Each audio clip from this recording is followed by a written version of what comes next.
நம் இரத்தத்தில் இருக்கும் நச்சுத்தன்மையை நீக்கி நமக்கு நோய் எதிர்ப்பு சக்தியை அளிக்கின்றது.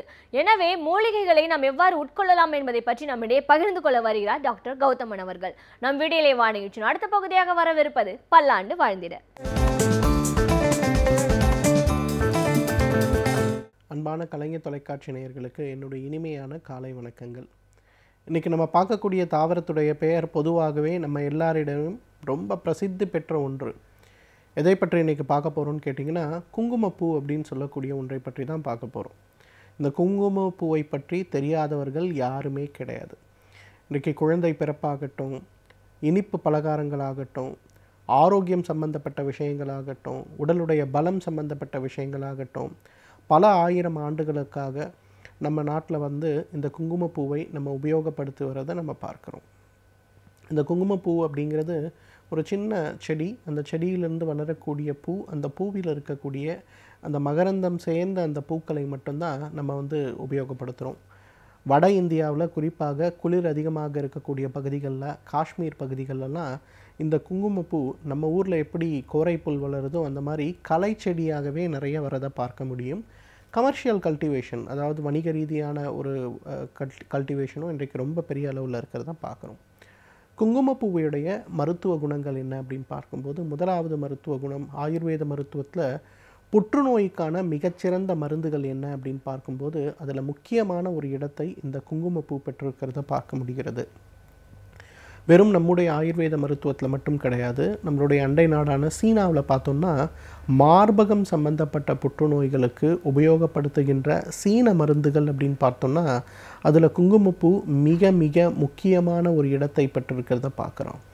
குங்குமப்பூவிலிருந்து எடுக்கக்கூடிய அந்த 1 மில்லிகிராம் அளவுக்கு அந்த குங்குமப்பூவை எடுத்து ஒரு 10 மில்லி அளவுக்கு பசு நெய் கொஞ்சம் லேசாக சுட வச்சு அதில் அந்த குங்குமப்பூவை போட்டு அப்படியே ஒரு 5 நிமிடம் வைத்து, அதன் பிறகு அந்த நெய் அந்த குங்குமப்பூவோடு சேர்த்து காலையில் வெறும் வயிற்றில் ஒரு வேளை மட்டும் கொடுக்கக்கூடிய ஒரு சிகிச்சை சீனாவில் புற்றுநோய்க்கு, குறிப்பாக மார்பகம் சம்பந்தப்பட்ட புற்றுநோய்க்கு கொடுக்கக்கூடிய ஒரு மிகப்பெரிய சிகிச்சையாக இருக்கிறது.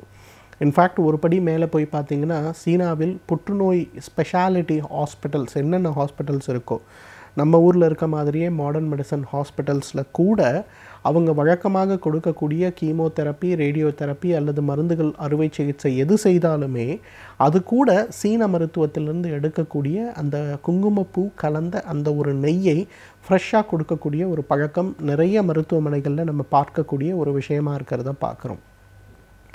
ஆயுர்வேத மருத்துவத்தில் பார்த்திங்கன்னா ஆன்டிசெப்டிக், அதே போல் ஆன்டிபயாட்டிக் அப்படின்னு சொல்லக்கூடிய 2 கான்செப்ட் உண்டு. ஒரு இடத்துல காயம் படுது, அதுக்கு வெளிப்புறமாக பூசக்கூடிய மருந்துகள், அதே போல் அந்த இடத்தில் இருக்கக்கூடிய காயத்தை ஆற்றுவதற்கு உள்ளுக்கு நம்ம சாப்பிடக்கூடிய மருந்துகள் அப்படின்னு சொல்லி 2 வகையான கான்செப்ட்ஸ் இருக்கிறது நம்ம பார்க்குறோம். அதில் இந்த குங்குமப்பூ மிகப்பெரிய ஒரு இடத்தை பெற்றிருக்கிறத பார்க்குறோம். அந்த காலத்தெல்லாம் பார்த்திங்கன்னா இன்றைக்கு இருக்க அளவுக்கு மிகப்பெரிய அளவு மருத்துவ வசதிகள்லாம் கிடையாது. அந்த காலத்தில் காயங்களும் விபத்துகளும் மிக மிக அதிகம். போர்கள் ஏற்படும் போது நேரடியாக உயிரிழப்பவர்களை விட அந்த காயங்களால் உயிரிழப்பவர்களுடைய எண்ணிக்கை மிக மிக அதிகமாக இருந்தது. அப்படின்னா அந்த காலத்தில் காயங்களை வேகமாக ஆற்றுவதற்கும் காயங்களை இன்ஃபெக்ஷன் ஆகாமல் இருக்கிறதுக்கும் என்ன பண்ணியிருக்காங்கன்னு பார்த்திங்கன்னா, குங்குமப்பூவை தான் அதற்கு ஒரு மிகப்பெரிய ட்ரக்காக யூஸ் பண்ணியிருக்காங்க. குறிப்பாக இந்த குங்குமப்பூ விலை அதிகமான ஒரு பொருளாக இருக்கிறதுனால அரசர்கள், ராஜ குடும்பத்தை சேர்ந்தவர்கள், இவங்களுக்கு காயங்கள் ஏற்படும் போதெல்லாம் பார்த்திங்கன்னா இந்த குங்குமப்பூவை மிக முக்கியமான ஒரு பொருளாக உபயோகப்படுத்தப்பட்டு இருப்பதை நம்ம பார்க்க முடிகிறது. என்ன பண்ணுறாங்கன்னு கேட்டிங்கன்னா, மஞ்சள் 1 கிராம் அளவுக்கு எடுத்து இந்த குங்குமப்பூ அப்படிங்கிறது ஒரு 10 மில்லிகிராம் அளவுக்கு அதில் சேர்த்து சிறிதளவு நெய் அல்லது தேன் சேர்த்து அதை நல்லா பசை போல் அரைத்து காயம் பட்டிருக்கக்கூடிய இடங்களில் வெளிப்புறமாக அதை தடவி ஒரு கட்டு போட்டு வைப்பாங்க.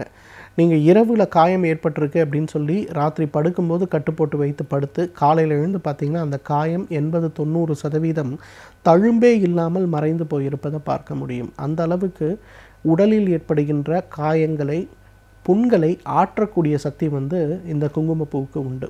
இன்றைக்கு நம்ம அதிகமாக வெரிகோஸ் வெயின் சம்பந்தப்பட்ட பிரச்சனைகள், வெரிகோஸ் அல்சர் சம்பந்தப்பட்ட பிரச்சனைகள், அதே போல் டயபெட்டிக் அல்சர் சம்பந்தப்பட்ட நிறைய பிரச்சனைகளை நம்ம பார்க்குறோம். இந்த மாதிரி இருக்கவங்க வழக்கமாக எடுத்துக்கொள்ளக்கூடிய மாடர்ன் மெடிசன் ட்ரீட்மெண்ட்டோடு சேர்த்து இந்த குங்குமப்பூவை ஒரு நாளைக்கு ஒரு 500 மில்லிகிராம், அதாவது 1/2 கிராம் அளவுக்கு சிறிதளவு பாலிலிட்டோ சிறிதளவு நெய்யிலிட்டோ சாப்பிட்டு பாருங்கள், அந்த காயம் ஆறுகின்ற வேகம் மிக அதிகமாக இருக்கிறத நம்ம பார்க்க முடியும். இரண்டாவது, இன்றைக்கு இந்த உயர் இரத்த அழுத்தம் மற்றும் கொலஸ்ட்ரால் சம்பந்தப்பட்ட பாதிப்புகள். இன்றைக்கு இந்த உயர் இரத்த அழுத்தம் அப்படிங்கிறது இன்றைக்கு 180 பேருக்கு ஏற்படக்கூடிய ஒரு பிரச்சனையாக இருக்கிறது. அதே போல் இந்த கொழுப்பு, கெட்ட கொழுப்பு அதிகமாக இருக்குது அப்படின்னு சொல்லக்கூடியது நிறைய பேருக்கு இருக்கக்கூடிய ஒரு பாதிப்பாக இருக்குது. ஒரு 35 வயதில் ஒரு ஆனுவல் செக்கப் எடுக்க போகிறோம். எடுத்த உடனே ஐயோ உங்களுக்கு ரத்தத்தில் கொழுப்பு அதிகமாக இருக்குது, உங்களுக்கு வந்து ரத்த அழுத்தம் அதிகமாக இருக்குது, இந்தாங்க இந்த மாத்திரையை இனிமேல் வாழ்நாள் ஃபுல்லாக நீங்கள் சாப்பிட்டு தான் ஆகணும் அப்படின்னு கொடுக்கக்கூடிய ஒரு நிலை இன்றைக்கு நம்ம மருத்துவத்துறையில் இருக்கிறத பார்க்க முடிகிறது. அந்த மாதிரி ஒரு நிலை ஏற்பட்டால் கூட அந்த மருந்துகளுடைய அளவை படிப்படியாக குறைப்பதற்கு குங்குமப்பூ ஒரு மிகச்சிறந்த மருந்து. இந்த குங்குமப்பூவிலிருந்து எடுக்கக்கூடிய அந்த ஒரு இதழ்களை ஒரு 250 மில்லிகிராம், அதாவது 1/4 கிராம் அளவுக்கு எடுத்து நல்லா பால் வந்து ஒரு சூடான பால் ஒரு அரை கிளாஸ் அளவுக்கு எடுத்து அந்த பாலில் அந்த குங்குமப்பூவை போட்டு ஒரு 5 நிமிஷம் அப்படியே வச்சுருங்க. உங்களோட பால் வெள்ளை நிறத்திலிருந்து மஞ்சளாகவோ அல்லது அடர் மஞ்சளாகவோ மாறி வர்றதை பார்க்க முடியும். அதன் பிறகு அந்த பாலை காலையில் வெறும் வயிற்றில் ராத்திரி படுக்கும்போது அப்படின்னு 2 வேளை சாப்பிட்ருங்க. ஒரு 3 மாத காலம் இதை ஃபாலோ பண்ணி பாருங்கள். உங்களுடைய இரத்த கொழுப்புகளுடைய அளவு குறைவதை பார்க்க முடியும். உங்களுடைய உயர் இரத்த அழுத்தத்துடைய அளவில் நல்ல கணிசமான மாற்றம் ஏற்படுவதை பார்க்க முடியும். இது ரெண்டுமே குறைக்கிறத மிக வேகமாக நம்ம செய்ய முடியும். மூன்றாவது, இன்றைக்கு நிறைய பேருக்கு பார்த்திங்கன்னா முகம் அழகாக இருக்கணும், உடல் நிறமாக இருக்கணும் அப்படிங்கிற ஒரு ஆசை இருக்கிறது. இளமையாக தோன்ற வேண்டும் அப்படிங்கிறது நம்ம எல்லாருக்குமே இருக்கக்கூடிய ஒரு வகையான ஆசை தான். ஆனால் இன்றைக்கு இளமையாக தோன்றுவதற்கு நம்ம உபயோகப்படுத்தக்கூடிய வேதியியல் பொருட்கள் எல்லாம் பார்த்திங்கன்னா நமக்கு உடலில் கடுமையான பல மாற்றங்களை ஏற்படுத்தி விடுகிறது, பல பாதிப்புகளை ஏற்படுத்துகிறது. இன்றைக்கு கெமிக்கல் இருக்கக்கூடிய எந்த முகப்பூச்சுகளும் அதுக்கு பின்னாடியே இன்ஸ்ட்ரக்ஷன் இருக்கும். நீங்கள் படித்து பார்த்தீங்கன்னா இதனால் வரக்கூடிய பாதிப்புகள் என்ன அப்படிங்கிறத பற்றி நிறைய குறிப்புகள் கொடுத்துருப்பதை பார்த்துருக்க முடியும். இன்றைக்கி நம்ம அதெல்லாம் பார்க்குறது இல்லை. டிவியில் வரக்கூடிய விளம்பரத்தை பார்க்குறோம், அந்த பொருளை வாங்குகிறோம், உபயோகப்படுத்துகிறோம். அந்த பொருட்களால் நமக்கு நல்ல பலன் கிடைக்கிறதா அப்படின்னு பார்த்திங்கன்னா பெரும்பாலும் நல்ல பலன்கள் கூட கிடைக்காத ஒரு சூழல் இருக்குது. ஸோ இப்போ இதை குறைக்கக்கூடிய, இதை குணப்படுத்தக்கூடிய, பிரச்சனையை தீர்க்கக்கூடிய சக்தி குங்குமப்பூவுக்கு உண்டு. அதனால தான் பார்த்திங்கன்னா அந்த காலத்துலலாம் என்ன பண்ணுவாங்கன்னா, பெண்கள் குளிக்க போகும்போது ஒரு 100 மில்லி எண்ணெயில் ஒரு கிராம் அளவுக்கு குங்குமப்பூ போட்டு அதில் வந்து 1 கிராம் மஞ்சள் போட்டு அந்த எண்ணெயை லேசாக சூடு பண்ணுவாங்க. ராத்திரியே அதை சூடு பண்ணி வச்சுட்டு காலையில் அது நல்லா ஆறி அந்த எண்ணெய் முழுவதும் மஞ்சள் நிறமாக மாறி இருக்கும். அந்த எண்ணெயை எடுத்து நல்லா முகத்திலிருந்து கால் வரை உடம்பு பூரா நல்லா தடவி 15 நிமிடம் அல்லது அரை மணி நேரம் ஊற வைத்து அதன் பிறகு நல்லா அந்த கடலை மாவு அல்லது வந்து வெந்தயம் அல்லது சிறுபயிறு கலந்த அந்த ஒரு கரைசலை உடம்பு ஃபுல்லாக பூசி குளிப்பாங்க. அப்போ என்ன ஆகும்னா, உடலில் இருக்கக்கூடிய டெட் டிஷ்யூஸ் எல்லாமே நல்லா உடம்பை விட்டு வெளியில் போகும். உடலில் ஒரு நல்ல மாற்றம் ஏற்படுவதை பார்க்கலாம். உடலில் இருக்கக்கூடிய கழிவுகள் முழுமையாக வெளியேறும்போது உடலில் நல்ல மாற்றம் ஏற்பட்டு உடல் நல்ல ஆரோக்கியமாக மாறுவதையும், தோலில் இருக்கக்கூடிய கருமை நிற மாற்றங்கள்லாம் மறைந்து போய் இருக்கிறத பார்க்க முடியும். அந்த அளவுக்கு வயதாகாமல் தடுப்பதற்கும் இளமையை கொண்டு வருவதற்கும் இந்த குங்குமப்பூ ஒரு மிகச்சிறந்த மருந்தென்றால் மிகையாகாது. இதில் பியூட்டி என்னென்னா, இது எல்லாத்தையுமே நம்ம வீட்டிலேயே செஞ்சுக்கலாம். இதெல்லாம் கடையில் போய் வாங்கணும்னு ஒரு அவசியமே கிடையாது. ஏன்னா குங்குமப்பூ இன்றைக்கு வந்து பொதுவாக மார்க்கெட்டில் கிடைக்கக்கூடிய ஒரு பொருளாக இருக்குது. சிறிது விலை அதிகமான பொருள் தான், ஆனால் மார்க்கெட்டில் கிடைக்கக்கூடிய பொருளாக இருக்குது. எண்ணெய் காய்ச்ச வேண்டுமா, வீட்டில் காய்ச்சலாம். புற்றுநோய்க்கான மருந்தாக இதை உபயோகப்படுத்துகிறோமா, 10 மில்லி பசுனை 1 கிராம் அளவுக்கு குங்குமப்பூ போட்டு அதில் வச்சுட்டு அதை காலையில் வெறும் வயிற்றில் சாப்பிட்ணும். உடலில் வந்து அடிக்கடி இன்ஃபெக்ஷன் ஏற்படுறவங்க இன்றைக்கு நிறைய பேர் இருக்காங்க. மாதத்துக்கு ஒரு முறை கோல்டுக்கு மருந்து, காஃப்க்கு மருந்து, ஆஸ்மாக்கு மருந்து, தோல் நோய்களுக்கு மருந்து, அடிக்கடி மூக்கிலேருந்து தண்ணி வடிகிறது, அலர்ஜிக் சைனசைட்டிஸ் பிரச்சனை இருக்குதுன்னு சொல்கிறவங்க, இவங்க எல்லாருமே நான் சொன்ன மாதிரி ஒரு 10 மில்லி பசுனை, அதில் வந்து ஒரே ஒரு 250 கிராம் அளவுக்கு குங்குமப்பூ, மஞ்சள் வந்து ஒரு 1/2 கிராம் போட்டு நல்லா அதை காய்ச்சிட்டு அதை காலையில் சாப்பிட்டுட்டு அவங்க வேலைகளை பார்க்க ஆரம்பித்தாங்கன்னா ஒரு 3 மாதத்திலேயே உடம்புடைய நோய் எதிர்ப்பு சக்தியில் கூட நல்ல மாற்றம் ஏற்படுவதை பார்க்க முடியும். எனவே நேர்களே, இந்த குங்குமப்பூவை பொறுத்தவரையிலும் இது விலை அதிகமான பொருளாக இருந்தாலும் நம்மளுடைய உடல் விட, நம்மளுடைய ஆரோக்கியத்தை விட மிக உயர்ந்த விலை எதுவுமே கிடையாது. இதை வந்து வீட்டிலேயே ஒரு உணவாக, ஒரு மருந்தாக அல்ல, ஒரு உணவாக தினசரி ஒரு 200 மில்லிகிராம் அளவுக்கு தினசரி சாப்பிடுகின்ற ஒரு வழக்கத்தை நாம் வைத்து கொண்டோமேயானால் நம்மாலும் பல்லாண்டு காலம் ஆரோக்கியமாக வாழ்ந்திட முடியும். நாம் செய்யும் செயல்கள் அனைத்தையும் நாம் சிந்தித்து பார்த்தே செய்தல் வேண்டும். அவ்வாறு செய்யும் பொழுது அந்த செயல்கள் அனைத்தும் நன்மையையே பயக்கும். எனவே நாம் செய்யக்கூடிய செயல்கள் நன்மையாகவே இருக்க வேண்டும் என்று நம் இடையே பகிர்ந்து கொள்ள வருகிறார் எழுத்தாளர் மனுஷபுத்திரன் அவர்கள். நம் வீடியோலே வா நிகழ்ச்சியின் அடுத்த பகுதியாக வரவிருப்பது தீதும் நன்றும்.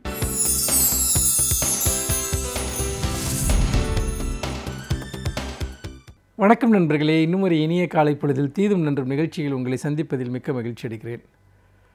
பொதுவாக நாம் பெண்கள் சுதந்திரமாக வெளியே நடமாட வேண்டும் என்பது குறித்து பல்வேறு விதமான முயற்சிகளை நாம் காலத்திற்கு காலம் எடுத்து வந்திருக்கிறோம். பொதுவெளி என்பது பெண்களுக்கு இயல்பானதாக இருக்க வேண்டும், பெண்கள் அச்சமின்றி வெளி உலகத்தில் நடமாட வேண்டும் என்பதுதான் இன்றைக்கு ஒரு நாகரிகமடைந்த சிவில் சமூகத்தினுடைய ஒரு கோரிக்கையாக இருக்க முடியும். ஆனால் நடைமுறையில் என்ன நடக்கிறது என்பதை பார்க்கிற போது பல்வேறு விதமான விஷயங்கள் மிகவும் மனச்சோர்வூட்டக்கூடியதாக இருக்கின்றன. குறிப்பாக பெண்களின் மீது பொது இடங்களில் நடத்தப்படக்கூடிய பாலியல் ரீதியான துன்புறுத்தல்கள், வன்முறைகள் என்பது நாளுக்கு நாள் அதிகரித்து வருகிறது. அந்த வன்முறைகள் அதிகரித்து வருவது என்பது பெண்கள் பொதுவெளிக்கு வருகிற பெண்களுடைய எண்ணிக்கையும் அதிகரிக்கிறது என்பதோடு தொடர்புடையது என்றாலும், ஏனென்று கேட்டால் இப்பொழுது நிறைய பெண்கள் படிக்கிறார்கள். யாரும் வீட்டில் இருக்கக்கூடிய பெண்களுடைய எண்ணிக்கை குறைந்து வருகிறது. கல்விக்காக வெளி உலகத்தில் நடமாடக்கூடிய பெண்கள், வேலைவாய்ப்பிற்காக வெளி உலகத்தில் நடமாடக்கூடிய பெண்கள், இப்படி மிகப்பெரிய அளவிற்கு பெண்கள் இன்று பொதுவெளிக்கு வந்து கொண்டிருக்கிறார்கள். பல சமயங்களில் முதல் தலைமுறையாக பெண்கள் அப்படி வருவதை கூட நம்மால் பார்க்க முடிகிறது.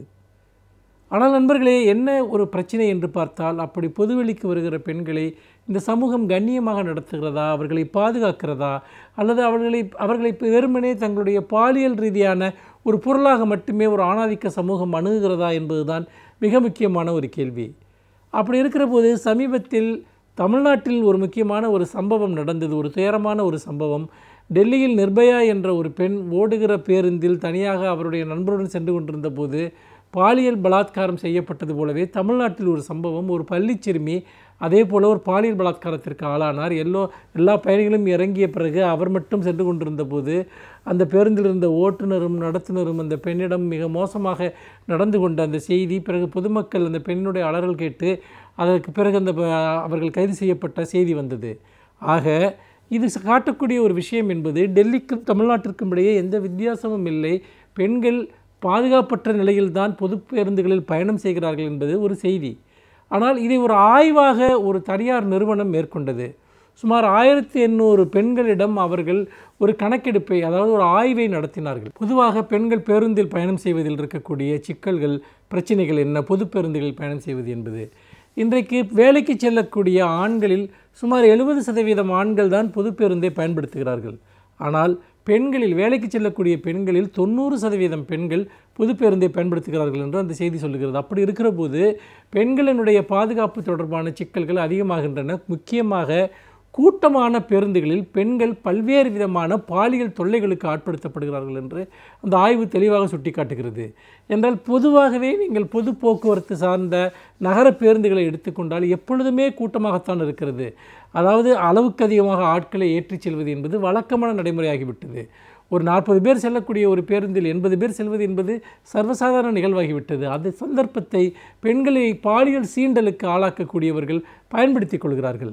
பல சமயங்களில் அந்த நெருக்கடியில் பெண்கள் என்ன செய்வது என்று தெரியாமல் மிகப்பெரிய அளவிற்கு உடல் ரீதியாகவும் மன ரீதியாகவும் துன்பத்திற்கு அந்த பெண்கள் ஆளாகிறார்கள் என்பதை நாம் தொடர்ந்து பார்த்து கொண்டிருக்கிறோம். இதில் மிக முக்கியமான இன்னொரு பிரச்சனை என்பது, இதில் ஓட்டுநர்களுக்கும் நடத்துனர்களுக்கும் பெரிய பொறுப்பு இருக்கிறது. ஆனால் இதுபோன்று வரக்கூடிய புகார்களை அவர்கள் பல சமயங்களில் கண்டுகொள்வதில்லை என்கிற ஒரு குற்றச்சாட்டும் அந்த ஆய்விலே கண்டறியப்படுகிறது. இன்னொரு முக்கியமான ஒரு விஷயம், 70% பெண்கள் பொது பேருந்தில் பயணம் செய்வது பாதுகாப்பற்ற ஒரு சூழலாக இருக்கிறது என்று சொல்லியிருக்கிறார்கள். இது மிகவும் கவலைப்படத்தக்க ஒரு விஷயம் என்று நான் நினைக்கிறேன். அப்படி என்றால் ஏதாவது ஒரு சந்தர்ப்பத்தில், வழக்கமாக பேருந்துகளில் பயணம் செய்யக்கூடிய பெண்கள் ஏதாவது ஒரு சந்தர்ப்பத்தில் ஒரு பாலியல் சீண்டலை அவர்கள் சந்திக்கிறார்கள். அது வார்த்தை ரீதியாக இருக்கிறது, அல்லது உடல் ரீதியான சில தொந்தரவுகளை அவர்கள் கொடுப்பது, இப்படியாக பல விஷயங்கள் இது நடந்து கொண்டிருக்கிறது. பின்தொடர்ந்து வருவது, ஸ்டாக்கிங் என்று சொல்லக்கூடிய அந்த பின்தொடர்தல், இப்படிப்பட்ட நெருக்கடிகளுக்கு பெண்கள் தொடர்ந்து ஆளாகிற போது பெண்கள் அதற்கு எதிர்ப்பு தெரிவித்தால் பேருந்தில் இருப்பவர்கள் அதற்கு அந்த பெண்களுக்கு ஆதரவாக இருக்க வேண்டும். ஆனால் இந்த ஆய்வில் 50% பெண்கள் என்ன சொல்கிறார்கள் என்றால், பயணிகள் தங்களுக்கு ஆதரவு காட்டுவதில்லை என்ற ஒரு செய்தியை சொல்லுகிற போது நம்முடைய கவலை இன்னும் அதிகரிக்கிறது. ஏனென்றால் மக்கள் தங்களை தாங்களே பாதுகாத்துக் கொள்வது தான் அடிப்படையான ஒரு விஷயம். ஒரு பெண் ஒரு பொது இடத்தில் ஒரு பேருந்தில் பாலியல் சீண்டலுக்கோ அல்லது பாலியல் ரீதியான துன்புறுத்தலுக்கோ ஆளாக்கப்படுகிற போது அந்த பெண் எதிர்ப்பு தெரிவித்தால் அந்த பெண்ணிற்கு ஆதரவாக நிற்பது அந்த பேருந்து ஓட்டுநருடைய, நடத்துனருடைய, அந்த பயணிகளினுடைய ஒரு முதன்மையான ஒரு பொறுப்பு. ஆனால் பல இடங்களில் அதை யாரும் கண்டுகொள்வதில்லை என்பது மிகப்பெரிய அளவிற்கான ஒரு மன உளைச்சலை ஏற்படுத்தக்கூடிய ஒன்றாக இருக்கிறது என்பதை நாம் தொடர்ந்து பார்க்கிறோம். அப்படி பார்க்கக்கூடிய ஒரு சூழலில் இந்த பொது போக்குவரத்துகளில் நாம் கண்காணிப்பை அதிகரிப்பது, அதிலும் முக்கியமாக போக்குவரத்து துறைக்கு இதில் ஒரு பெரிய பங்கு இருப்பதாக நான் நினைக்கிறேன். ஏனென்றால் பல சந்தர்ப்பங்களில் நீங்கள் பார்த்தீர்கள் என்று சொன்னால் போக்குவரத்து துறையில் பெண்கள் இதுபோன்ற புகார்களை அனுப்பினால் கூட சம்பந்தப்பட்டவர்களிடம் விசாரணை செய்வது கிடையாது. முக்கியமாக சில சமயம் ஓட்டுநர் நடத்துனர்களே கூட தவறாக பெண்கள் நடந்து கொண்ட சம்பவங்கள் உண்டு. அவற்றை பற்றி புகார்கள் அனுப்பினால் அதை பற்றி போக்குவரத்து துறையில் உரிய நடவடிக்கைகள் எடுக்கப்படுவது கிடையாது. பயணிகள் அதே போல் யாராவது தவறாக நடந்து கொண்டால் அவர்களின் மீதும் தண்டனைகளோ அல்லது அவர்களை விசாரணைக்கு உட்படுத்துவதோ மிக மிக குறைவாக இருக்கிறது. இதன் காரணமாக வழக்கமான பாலியல் சீண்டல்களில் ஈடுபடக்கூடியவர்கள் என்ன நினைக்கிறார்கள் என்றால், நாம் என்ன வேண்டுமானாலும் செய்யலாம், நம்மை யாரும் கேட்க மாட்டார்கள், தட்டி கேட்க மாட்டார்கள், கவனிக்க மாட்டார்கள் என்கிற ஒரு மனநிலைக்கு வந்து விடுகிறார்கள். அவர்கள் ஒரு ஹேபிச்சுவல் அஃபெண்டர்ஸ் என்று சொல்லக்கூடிய வழக்கமாக இந்த குற்றத்தை செய்யக்கூடியவர்களாக அவர்கள் மாறிவிடுகிறார்கள். அப்படி மாறுவதற்கு அவர்கள் காரணமல்ல, இந்த அமைப்பும் பொதுமக்களும் தான் காரணம். நடவடிக்கை இல்லாத இடத்தில் ஒருமுறை குற்றம் செய்பவர்கள் கூட வழக்கமாக குற்றம் செய்பவர்களாக மாறிவிடுவார்கள் என்பதை நாம் மறந்துவிடக்கூடாது. மீண்டும் இன்னும் ஒரு புதிய சிந்தனையோடு உங்களை சந்திக்கிறேன். நன்றி, வணக்கம். பல்வேறு துறைகளை சார்ந்த பிரபலங்கள் அவர்களுடைய அனுபவங்களை நம்முடன் பகிர்ந்து கொள்வது நமக்கு சிறந்த தூண்டுகோலாக அமைகின்றது. அந்த வகையில் இன்றைய சிறப்பு விருந்தினர் யார் என்பதை பற்றியும் அவர்கள் என்ன செய்திகளை நம்முடன் பகிர்ந்து கொள்ளப் போகிறார்கள் என்பதையும் பார்க்கலாம். நம் வீடியோலே வாணிகிச்சின் அடுத்த பகுதியாக வரவிருப்பது சிறப்பு விருந்தினர் பகுதி.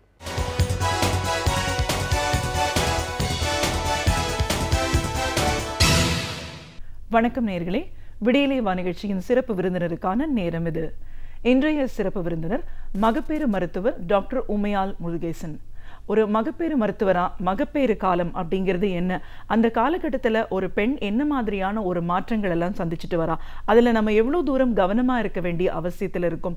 ஒரு நார்மல் டெலிவரி அப்படின்னு நம்ம சொல்கிறோம், இன்னைக்கு அந்த போக்கு நிறைய மாறி இருக்கு. இது எந்த காரணத்தினால, இப்படி பல விஷயங்களை நம்ம டாக்டர் கிட்ட கேட்டு தெரிஞ்சுக்கலாம்.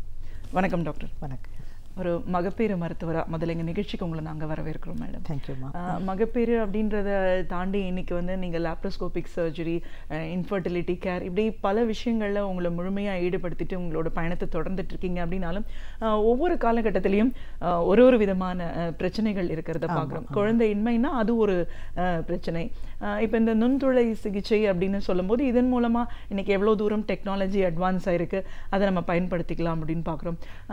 அடிப்படையில் பார்க்கும்போது இந்த பேறு காலம், ப்ரெக்னன்சி பீரியட் அப்படின்னும் போது இந்த லேபர் பீரியட் ரொம்ப இம்பார்ட்டண்ட் அப்படின்னு சொல்கிறாங்க. இந்த 9 மாதங்களும் நம்ம எப்படியெல்லாம் நம்ம கவனத்தில் வச்சுக்கிறோம் அப்படிங்கிறத தாண்டி குழந்தை பேருன்னு வர நேரத்தில் இது நார்மல் டெலிவரியா சிசேரியனா இப்படின்ற கேள்வி தான் எல்லாரும் கேட்டுட்ருக்காங்க. ஆனால் இன்றைக்கி இருக்கிற ஜென்ரேஷன் வந்து வேண்டாம் சிசேரியனே பரவாயில்ல அப்படின்னு சொல்கிறதையும் நம்ம பார்க்குறோம்.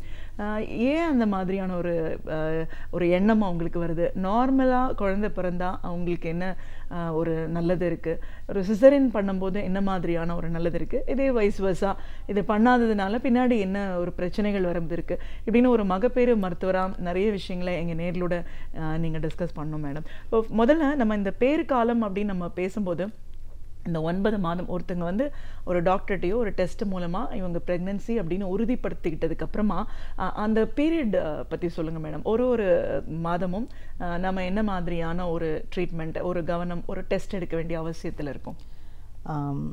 இன்றைக்கி வந்து பேசிக்கலாக வந்து ப்ரெக்னென்சி அப்படின்றது வந்து ஒரு பெரிய சயின்ஸ் மாதிரி ஆயிடுச்சு. இப்போது அந்த காலத்தில் வந்து பார்த்திங்கன்னா ஒரு 2 செக்கப் 3 செக்கப் ஒரு சுகப்பிரசவன்றது வந்து நம்ம அடிக்கடி கேள்விப்பட்ட ஒரு விஷயமா இருக்கும். தட் இஸ் மேபி அரௌண்ட் 20 வருஷத்துக்கு முன்னாடி. இப்போ வந்து நாங்கள் வந்து மந்த்லி ஒரு செக்கப்னு ஒரு 8லேருந்து 10 செக்கப் பண்ணியும் கூட அந்த சுகப்பிரசவத்தை வந்து எங்களால் அச்சீவ் பண்ண முடியாத விஷயமா இருக்குது இந்த காலத்தில். இந்த பேசிக் நீங்கள் இந்த ஏர்லி ப்ரெக்னன்சி நீங்கள் பேச வரும்போது வந்து பேசிக்கலி நம்ம இந்தியன் சினாரியோ எப்படி இப்போ மாறி போச்சுன்னு சொன்னால், நம்ம அந்த காலத்தில் வந்து பார்த்தீங்கன்னா 20 வயசுலேருந்து 22 வயசுக்குள்ளே வந்து 2 குழந்தை பெற்று குடும்ப கட்டுப்பாடே பண்ணி முடிச்சிருவாங்க. பட் இன்றைக்கி சினாரியோ வந்து நீங்கள் பார்த்தீங்கன்னா வந்துட்டு 25 years plus 30 years 35 years right no என்கிட்ட 41 இயர்ஸ் பிரைமி சுகப்பிரசவம் வேணும்னு வந்து என்கிட்ட வந்துட்டுருக்காங்க. ஸோ அது ஏஜ் ஆஃப் த மேரேஜ் வந்து ஜாஸ்தி ஆயிடுச்சு. கூடவே வந்து பார்த்திங்கன்னா உடல் பருமனுமே வந்து பார்த்திங்கன்னா அந்த ஒபிசிட்டின்றது வந்துட்டு அந்த கம்பேர் டு 20 years ago வந்து இப்போ கணிசமான அளவில் வந்து ஜாஸ்தி ஆயிடுச்சு. ஸோ அரௌண்ட் ஒரு 40%லேருந்து ஒரு 50% வரைக்குமே வந்து பீப்புள் ஆர் ஓவர் வெயிட் தான். இல்லை 75 kgன்றது வந்து ரொம்ப சாதாரணமாக இருக்குது. ஒரு 50 to 60 அப்படின்ற ஒரு ஆவரேஜ் வெயிட்டை விட்டுட்டு 70லேருந்து 75 கிலோன்றது வந்து ரொம்ப காமன் ஆயிடுச்சு. ஸோ இதோட வர விஷயங்கள் like diabetes, hyper tension, sugar ஆகட்டும், பிபி ஆகட்டும், தைராய்டு ஆகட்டும். ஸோ இந்த மாதிரியான விஷயங்கள்லாம் வந்துட்டு அதிக அளவில் வந்து இப்போ கிட்டத்தட்ட வந்து மோஸ்ட் ஆஃப் த பேஷண்ட்ஸ் கிட்ட வந்து நாங்கள் இதை பார்க்குறோம். ஸோ நாங்கள் என்ன பண்ணுவோம்னா வந்து ஒன்ஸ் வந்து பேஷண்ட் இந்த பீரியட்ஸ் மிஸ் ஆன உடனே கண்டிப்பாக இப்போ எல்லாருமே வீட்டிலேயே யூரின் டெஸ்ட் பண்ணிடுறாங்க. எங்ககிட்ட அதுக்கு வர்றது கிடையாது. ஸோ அந்த பீரியட்ஸ் மிஸ் ஆன உடனே யூரின் டெஸ்ட் பண்ணின உடனே எங்ககிட்ட எடுத்துகிட்டு வருவாங்க. அதை வந்து பார்த்தோன்னே வந்து இப்போ நாங்கள் என்ன பண்ணுறோம், like we like to do that blood test. அந்த பிளட்லேயே வந்து அந்த குழந்தையோட இந்த பீட்டா ஹெச்சிஜின்ற ஒரு டெஸ்ட் ஒன்று பண்ணுறோம். ஸோ அதில் வந்து அந்த லெவல்ஸை வச்சுட்டு இந்த ப்ரெக்னென்சி ரொம்ப நல்லா இருக்குது, இல்லை இந்த ப்ரெக்னென்சி இன்னும் கொஞ்சம் கேர் அதிகமான தேவை, ஸோ இன்னும் கொஞ்சம் வந்து சயின்டிஃபிக்காக வந்து அந்த ப்ரெக்னென்சி நாங்கள் அசஸ் பண்ண முடியுது. அசஸ் பண்ணி முடிச்சதுக்கப்புறம் வந்துட்டு if it is a primi with no risk factor, இந்த risk factor married few months இந்த குழந்தை நின்றுச்சுன்னு சொன்னால் we just give them some advice. ரொம்ப பேசிக்காக வந்துட்டு நீங்கள் வந்து அதிகமான எக்ஸர்ட் பண்ணாமல் உங்களால் முடிகிற வேலையை, என்னென்ன வேலைகள் உங்களால் செய்ய முடியும்னு தோணுதோ, you decide the amount of work what you can do அப்படின்ற மாதிரி ஒரு விஷயத்தை கொடுத்து you keep doing your routine job அப்படின்னு சொல்லிடுவோம் நாங்கள். And we do a scan after 60 days. 60 நாளுக்கு அப்புறம் எடுக்கிற ஸ்கேனில் வந்துட்டு குழந்தை கன்ஃபார்ம் ஆயிடுச்சுன்னு சொல்லிட்டு then from then on we start investigating the patient. So இந்த பேசிக் இன்வெஸ்டிகேஷன்ஸ், இந்த ஹீமோக்ளோபின் எவ்வளோ இருக்குது, சுகர் எவ்வளோ இருக்குது, இப்போ இந்த HbA1cன்ற ஒரு டெஸ்ட்டை நாங்கள் பண்ண ஆரம்பிச்சிட்டோம். ஏன்னா முன்கூட்டியே அவங்களுக்கு சுகர் மாதிரி ஒரு விஷயம் இருக்கா அப்படின்னு சொல்லிட்டு. ஸோ ஒன்ஸ் சுகர் அப்படின்னு தெரிஞ்சிட்டாலே வந்து அவங்களுக்கு ஸ்பெஷல் டெஸ்ட், இந்த குளுக்கோஸ் டாலரன்ஸ் டெஸ்ட் அவங்களுக்கு வரப்போகுதுன்னு தெரிஞ்சிட்டாலே இந்த GTTன்ற ஒரு டெஸ்ட்டை நாங்கள் ரொம்ப சீக்கிரமாகவே பண்ணிடுறோம் நாங்கள். அதுக்கப்புறம் தைராய்டு டெஸ்ட், இதெல்லாம் வந்து இப்போ கண்டிப்பான டெஸ்ட் ஆகிப்போச்சு. அதை தவிர வந்து இந்த HbA, அந்த ஹெப்படைட்டிஸ் பின்ற ஒரு டெஸ்ட்டு, HIV ஒரு டெஸ்ட்டு, VDRன்ற ஒரு test, and even urine routine and urine culture கூட. ஏன்னா வந்து யூரினில் கூட வந்து பார்த்திங்கன்னா நிறைய இடத்துல வந்து இன்ஃபெக்ஷன்ஸ், இப்போலாம் வந்து வேலைக்கு போகிற லேடிஸ் நிறையா இருக்காங்க. ஸோ அந்த யூரின் சாம்பிளை பார்க்கும்போது we see plenty of urinary infections. அந்த யூரினரி இன்ஃபெக்ஷன்ஸை வந்து நம்ம ஆரம்பத்திலே பார்த்து நம்ம சரி பண்ணிட்டோம்னா அந்த ப்ரெக்னென்சியோடைய அந்த அவுட்கம் வந்து ரொம்ப நல்லா இருக்குது. அப்படி இல்லை நம்ம மிஸ் பண்ணுறோம் அப்படின்னு சொன்னோம்னா அதனால வந்து அபார்ஷன் ரேட்ஸ் ஆகட்டும், ப்ரீடம் லேபர், குறமாசத்தில் பிரசவம் ஆகட்டும், அண்ட் குழந்தையோடைய வளர்ச்சி கூட IUGR சொல்லுவோம் நாங்கள், இன்ட்ரா யூட்ரைன் க்ரோத் ரிட்டார்டேஷன் அப்படின்னு சொல்லுவாங்க. அந்த மாதிரியான விஷயங்களுமே வந்துட்டு இந்த யூரினரி இன்ஃபெக்ஷனால் வந்து நிறைய விஷயங்கள் வருது. ஸோ இது எல்லாமே வந்து அந்த 60 நாள்லேயே வந்து நாங்கள் வந்து ஓரளவுக்கு ஐடென்டிஃபை பண்ணி அது எல்லாமே நாங்கள் கிளியர் பண்ணிடுறோம். அது வராமல் இருக்கிறதுக்கு நாங்கள் அட்வைசஸும் கொடுத்துட்றோம். திஸ் இஸ் வாட் வந்து நாங்கள் அந்த ஏர்லி ப்ரெக்னன்சியில் நாங்கள் பண்ணுறோம். ஓகே, இப்போ நீங்கள் சொன்ன மாதிரி இந்த மாதிரியான டெஸ்ட் மூலமாக எராடிகேட் பண்ணுறேன் ஏர்லி இதை அபார்ஷன்ஸ்ன்னு சொன்னீங்க இல்லையா? ஆனால் இதை தாண்டியும் இன்னும் ஒரு சில கேஸில் வந்து இந்த 5th month 6th month அந்த மாதிரி டைமில் அபார்ட் ஆகுதுன்றாங்க, இல்லை குழந்தை வந்து அந்த ஹார்ட் ரேட் குறைஞ்சி போகுது, இறந்து போகுதுன்னா சொல்லுவாங்க. இதுக்கு எதனால்? ஸோ அந்த ஃபஸ்ட்டு 3 months அப்படின்றது வந்து அந்த குழந்தைக்கு வந்து ரொம்ப ஒரு க்ரூஷியலான ஒரு ஃபேஸ். அதாவது எப்படின்னா வந்துட்டு ஃபஸ்ட்டு 3 monthsக்குள்ளே வந்து பார்த்திங்கன்னா கிட்டத்தட்ட வந்து ஒரு 15% ஆஃப் த குழந்தைகள் வந்து அபார்ஷன் ஆகிறதுக்கு வாய்ப்புகள் இருக்குது. இதுக்கு வந்து பிரதானமான காரணங்கள் வந்து என்னன்னு பார்த்தோம்னா ஜெனட்டிக் அப்நார்மாலிட்டிஸ், அதாவது பிறவிலேயே குறைபாடுகள் உள்ள ஒரு சில விஷயங்கள்லாம் வந்து அந்த குழந்தைனால வந்து அந்த 8 வாரம் தாண்டி வரவே வராது. சம்டைம்ஸ் வந்து பிளைட்டட் ஓவா அப்படின்ற ஒரு கண்டிஷன் ஒன்று உண்டு. அதில் வந்து பார்த்திங்கன்னா குழந்தையே வராது, இந்த ஃபீட்டல் போலே வந்து ஸ்கேனில் தெரியாது. ஸோ இதெல்லாமே வந்து ஏர்லியாகவே வந்து அபார்ட் ஆகிட்டு போயிடும். ஸோ இதெல்லாமே வந்து பேசிக்கலாக வந்து நாங்கள் என்ன சொல்லுவோம், நேச்சுரலான கலை எடுப்பு அப்படின்னு சொல்லுவோம் நாங்கள். ஸோ நேச்சுரலி காட் இஸ் அந்த அந்த இறைவன் வந்து அந்த விஷயங்களெல்லாம் வந்து எடுத்துடுறாரு. இந்த அன்வான்ட் பேபிஸை வந்து அவரே வந்து எடுத்துடுறாரு. அதுக்கப்புறம் தாண்டி வரும்போது ஒன்ஸ் அந்த 12 வாரம் தாண்டி அதுக்கப்புறம் அந்த குழந்தை வரும்போது பிரதானமாக வந்து அந்த குழந்தைங்க ஹெல்த்தியாக தான் இருக்கும். அப்போ வந்து எங்களுக்கு ஒரு ரெஸ்பான்சிபிலிட்டி இருக்குது, ஆடட் ரெஸ்பான்சிபிலிட்டி. இந்த ஒரு ஹெல்த்தியான குழந்தைய வந்து நம்ம கொண்டு போகிறதுக்கு வந்து நம்ம என்னென்னலாம் விஷயங்கள் செய்யலாம் அப்படின்றது.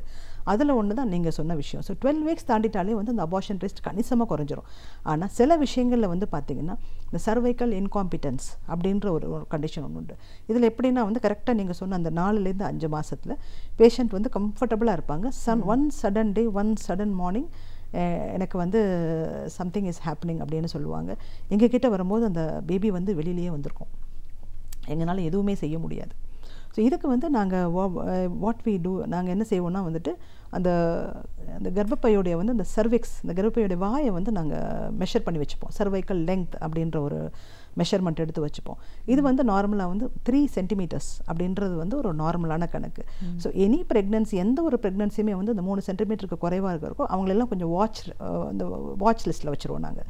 ஸோ அவங்கள்ட்ட சொல்லிடுவோம், உங்களுடைய கர்ப்பப்பை வாய் வந்து கொஞ்சம் சின்னதாக இருக்குது, நீங்கள் கொஞ்சம் கவனமாக இருக்கணும், எனி சிம்டம்ஸ் எதனா இருந்தால் நீங்கள் உடனே நீங்கள் டாக்டர் அணுகுமுறை பண்ணணும்னு சொல்லிட்டு. அதுக்கும் கீழேயும் ஃபார் எக்ஸாம்பிள் 2 சென்டிமீட்டருக்கு கீழெல்லாம் குறைஞ்சிட்டா நாங்கள் அவங்கள மெடிக்கேட்டே பண்ண ஆரம்பிச்சிடுவோம். மெடிசன்ஸ், அதுக்கு சார்ந்த மெடிசன்ஸ் கொடுத்துட்டு கொஞ்சம் ரெஸ்ட்டும் கூட அவங்களுக்கு நாங்கள் சொல்லிடுவோம். ஸோ 2 சென்டிமீட்டர்ஸ்லாம் வந்துட்டு ரெஸ்ட், 1.5னா அட்மிட்டே பண்ணிடுவோம். அண்ட் நவ் வந்து வாட் வி டூ இஸ் ரொம்ப குறைய நிஜமாகவே குறைஞ்சிக்கிட்டே வருது. சீரியலாக நாங்கள் வந்து வீக்லியோ இல்லை ஒன்ஸ் இன் 15 டேஸோ ஸ்கேன் எடுத்து பார்க்கும்போது அந்த கர்ப்பப்பை வாய் வந்து ஷார்ட் ஆகிட்டே போகுதுன்னா நாங்கள் வந்து we take a stitch. It's a minor operation.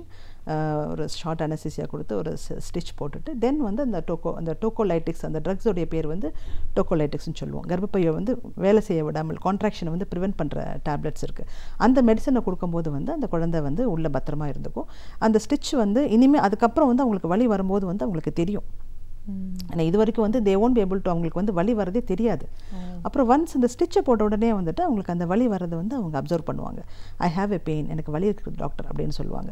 அப்போ வந்து நாங்கள் அந்த மாதிரி கண்டிஷனில் வந்துட்டு we might admit them once or twice. அந்த ஒரு 4 மாதத்துலேருந்து ஒரு 9 மாதத்துக்குள்ளே ஒரு 1 or 2 அட்மிஷன்ஸ் கூட அவங்களுக்கு தேவைப்படலாம். தேவைப்பட்டு அந்த மாதிரியும் அவங்கள ஆனால் கொண்டு போயிடுவோம் நாங்கள். அந்த 4 monthஸில் அந்த வெளியில் வரும்னு நினைக்கிற குழந்தைய வந்து 8லேருந்து 9 மாதம் வரைக்கும் கொண்டு போயிடும். இது வந்து சாதாரணமாக வந்து ஃபர்ஸ்ட் ப்ரெக்னன்சியில் கொஞ்சம் ஐடென்டிஃபை பண்ணுறது கொஞ்சம் கஷ்டம். பிகாஸ் சம்டைம்ஸ் 3 சென்டிமீட்டர் இருக்கு நாங்கள் அனுப்புவோம். ஆனால் வந்து அவங்களுக்கு அந்த ஓப்பன் ஆகிற டைம் வந்து எங்களால் கணிக்க முடியாது. அப்போ வந்து கரெக்டாக 16 weeks 20 weeks அதாவது 4லேருந்து 5 மாதத்துக்குள்ளே வந்து பார்த்தா சம்டைம்ஸ் ஃபஸ்ட் பேபி எங்களுக்கு லூஸ் ஆகிடும். அப்புறம் செகண்ட் பேபிக்கு நாங்கள் உஷாராக பண்ணுவோம்.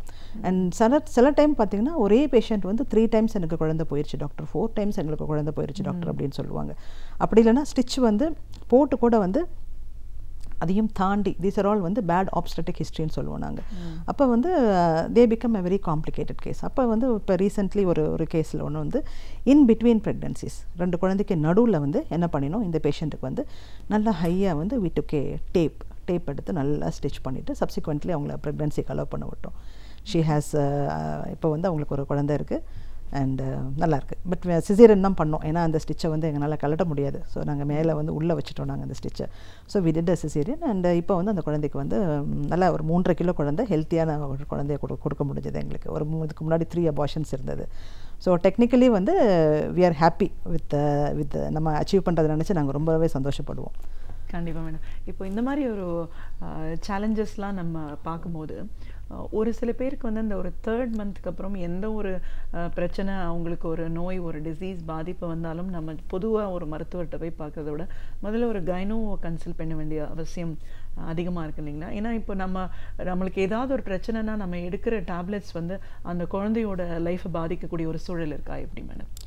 கண்டிப்பாங்க, it's a very very good question. அதாவது வந்துட்டு கன்சீவ் ஆகிட்டாங்கன்னு சொன்னால் ஈவன் பேராசிட்டமால் நம்ம சொல்கிறோம் தலைவலி தானேன்னு சொல்கிறோம், அந்த மெடிசன் கூட வந்துட்டு ஒரு கன்சல்டேஷன் இல்லாமல் நீங்கள் போடக்கூடாது. இப்போ நான் என்ன அட்வைஸ் பண்ணுவேன்னா வந்து நேச்சுரல் ரெமெடிஸ் சொல்லுவேன். ஃபஸ்ட்டு 3 months வந்துட்டு நம்ம சாப்பிட்ற ஒவ்வொரு மெடிசனுமே வந்து பிளாசண்டா மூலியமாக அம்பிளிக்கல் கார்டு மூலியமாக குழந்தைய போய் இந்த குழந்தைய பாதிக்கிறதுக்கான ஒரு நல்ல ஒரு வாய்ப்பு இருக்குது. அப்போ வந்து ஈவன் பேராசிட்டமால், ஜுரம் அப்படின்றது ஒன்றும் வரவே கூடாதுன்னு சொல்லுவேன். அதாவது ப்ரிவென்டிவ் இஸ் மோர் இம்பார்ட்டன்ட். நம்ம தடுப்பு முயற்சி தான் நல்லதே ஒழிய வியாதி வந்ததுக்கப்புறம் ட்ரீட்மெண்ட் அப்படின்றது வந்து நம்ம 100% அவாய்ட் பண்ணக்கூடிய ஒரு விஷயம். அதுக்கு ஏற்ற மாதிரி நம்மளுடைய வாழ்க்கை இதை வந்து நம்ம உணவு என்ன சாப்பிட்றோம், நம்ம என்ன வந்து ட்ராவல் பண்ணுறோம். So unnecessary travels, unnecessary food, hotel food, அந்த மாதிரி ஃபுட்டு, ஆயிலி ஃபுட்டு, அந்த மாதிரி இதெல்லாம் வந்து அவாய்ட் பண்ண சொல்லிடுவோம் நாங்கள். ஸோ தட் இந்த 3 months வந்து ஒரு பெனன்ஸ் மாதிரி, ஒரு தவம் மாதிரி வீட்டில் இருந்து அந்த குழந்தைக்கு ஒரு ஐடியல் சுச்சுவேஷன் நீங்கள் கொடுத்தீங்கன்னா அன்வான்டான மெடிகேஷன்ஸ் வராது. அதையும் மீறி வரும்போது எங்கள்கிட்ட வந்து 5 வகையான கிளாஸ் இருக்குது. Group A, B, C, D and Xன்னு இருக்குது. இந்த A and B ட்ரக்ஸ் வந்து ஓரளவுக்கு கொடுக்கலாம், குழந்தைய பாதிக்காதுன்றது வந்து வந்திருக்கு. இதில் வந்து இந்த பேராசிட்டமால், மல்டிவிட்டமின்லாம் அடங்கும். இந்த C and D குரூப்பில் பார்த்தீங்கன்னா அதில் வந்து அதெல்லாம் வந்து குழந்தைய பாதிக்கலாம், மூளையை பாதிக்கலாம், கண் பார்வையை பாதிக்கலாம், ஹார்ட்டில் வந்து கனெக்ஷன்ஸை ஸ்டாப் பண்ணலாம். கிட்னிஸ், பாப்பாவுடைய கிட்னிஸை பாதிக்கலாம். அந்த மாதிரி சில இதெல்லாம் இருக்குது. சில லெக்ஸ் வந்து கிளெஃப்ட் லிப்லாம் வந்துடும் சில ட்ரக்ஸில். ஸோ இந்த மாதிரியான ட்ரக்ஸ்லாம் வந்து நமக்கு வரும்போது வந்துட்டு இதெல்லாம் வந்து நாங்கள் அவாய்ட் பண்ண சொல்லிடுவோம். ஈவன் ஹெவி ஆன்டிபயோட்டிக்ஸ், அதுதான் இந்த ஹெவி ஆன்டிபயோட்டிக்ஸ் வந்து பாப்பாவுடைய இந்த கிட்னிஸ் எல்லாம் டெவலப் ஆகாமல் வந்துடும், ஹார்ட்ஸ்லாம் வந்து சில ப்ராப்ளம்ஸ் கொண்டு வந்துடும். இதெல்லாம் வந்து நம்ம தெரிஞ்சும் சாப்பிட்டுட்டோம்னா அதுக்கப்புறம் வந்துட்டு அதோடைய கஷ்ட நஷ்டத்தை நம்ம தான் அனுபவிக்கணும். So better avoid drugs. Or that is why வந்து எங்களை மாதிரி டாக்டர்கிட்ட வந்து கேட்டால் நாங்கள் பிரதானமாக சொல்கிறது வந்துட்டு avoid medications unless it is essential. இன்னொன்று வந்து எனி ஃபீவர் வித் ப்ரெக்னன்சினா பெட்டர் அந்த பேஷண்ட்டை வந்து அட்மிட் பண்ணிவிட்டு நம்ம வந்து நிஜமாகவே அந்த பேஷண்ட்டுக்கு எவ்வளோ ஜுரம் இருக்குன்னு ஒரு 24 hours மானிட்டர் பண்ணிவிட்டு அதுக்கப்புறம் வந்து அது சார்ந்த ஒரு சயின்டிஃபிக்கான ஒரு ட்ரீட்மெண்ட் கொடுக்கும்போது சீக்கிரத்தில் ஜுரத்தை நாங்கள் சரியும் பண்ணிடுறோம், அன்னெசரி ட்ரக்ஸையும் அவாய்ட் பண்ணுறோம். கரெக்ட் டோஸ் அதுக்கு நம்ம கொடுக்கணுன்ற ஒரு கட்டாயம் வந்தாலும் we will give the correct dose. இவ்வளோதான், இந்த 2 டோஸ் இன்ஜெக்ஷன், அதுக்கப்புறம் வந்து டேப்லெட்ஸ். நிஜமாகவே வந்து இப்போ ஃபார் எக்ஸாம்பிள் டைஃபாய்டு ப்ரெக்னன்சியில் வந்து ரொம்ப காமனாக நாங்கள் பார்க்குறோம். பட் ஆனால் வர்ற ஜுரத்துக்குலாம் நம்ம டைஃபாய்டு ட்ரீட்மெண்ட்டை பண்ண முடியாது. So we need to do a blood test. அந்த வைடால் பாசிட்டிவாக இருக்கா, எவ்வளோ பாசிட்டிவாக இருக்குது. 1 in 40 வந்து டைஃபாய்டு சொல்லுவாங்க, அப்படிலாம் கிடையாது. 1 in 80 மேலே போனால் தான் அது டைஃபாய்டு. ஸோ ஜென்யூனாகவே இதெல்லாம் வந்து ஒரு அட்மிட் அண்ட் எவாலுவேட் அப்படின்ற ஒரு விஷயம் வந்து நம்ம வந்து யூஸ் பண்ணினோம்னா எனக்கு ரொம்ப பிடிச்சது. அது ஃபீவர் வித் ப்ரெக்னன்சி வந்து வெரி வெரி ஒரு பெரிய சாப்டர். இன்ஃபேக்ட் வந்து ஒரு ஜுரத்துக்கு அப்புறம் வந்து அந்த குழந்தை வந்து அந்த ஜுரத்தை தாண்டி அடுத்த ஸ்டேஜுக்கு அது போகுதான்னு நாங்கள் ஸ்கேன்லாம் பண்ணி பார்க்கணும். ஏன்னா எப்படி ஒரு சுச்சுவேஷன் சொன்னால், நல்ல ஒரு சுடுதண்ணியில் வந்து நம்ம ஒரு இன்செக்டை போட்டால் எப்படி இருக்கும், அதே எஃபெக்ட் தான் அந்த குழந்தைக்கு ஜுரம் இருக்கும்போது. ஸோ அந்த குழந்தை வந்து really it will be struggling. அப்போ வந்து முதல் பிரதானமான வேலை வந்து ஜுரத்தை குறைக்கிறது. அப்புறம் எதனால் இந்த ஜுரம் வந்தது, நிறைய வாட்டி வைரல் ஃபீவர்ஸ் இருக்கலாம். வைரல் ஃபீவருக்கு ஆன்டிபயோட்டிக் தேவையே கிடையாது. ஒன்லி நமக்கு வந்து பிளட்டில் வந்து எதனா இன்ஃபெக்ஷன் இருக்குன்னு தெரிஞ்சாலே மட்டுமே வந்து நம்ம ஆன்டிபயோட்டிக்ஸ் ஆட் பண்ணலாம். ஸோ அந்த மாதிரி வந்து இது வந்து நம்ம ஒரு இந்த அட்மிட் அண்ட் மேனேஜ்மெண்ட்டில் தான் நம்ம சரி செய்ய முடியும். ஒன்று. ரெண்டாவது வந்து அந்த டெம்பரேச்சர் வந்து ஏறாமல் வந்து அட்மிஷன்றதை தான் நம்ம பார்க்க முடியும்.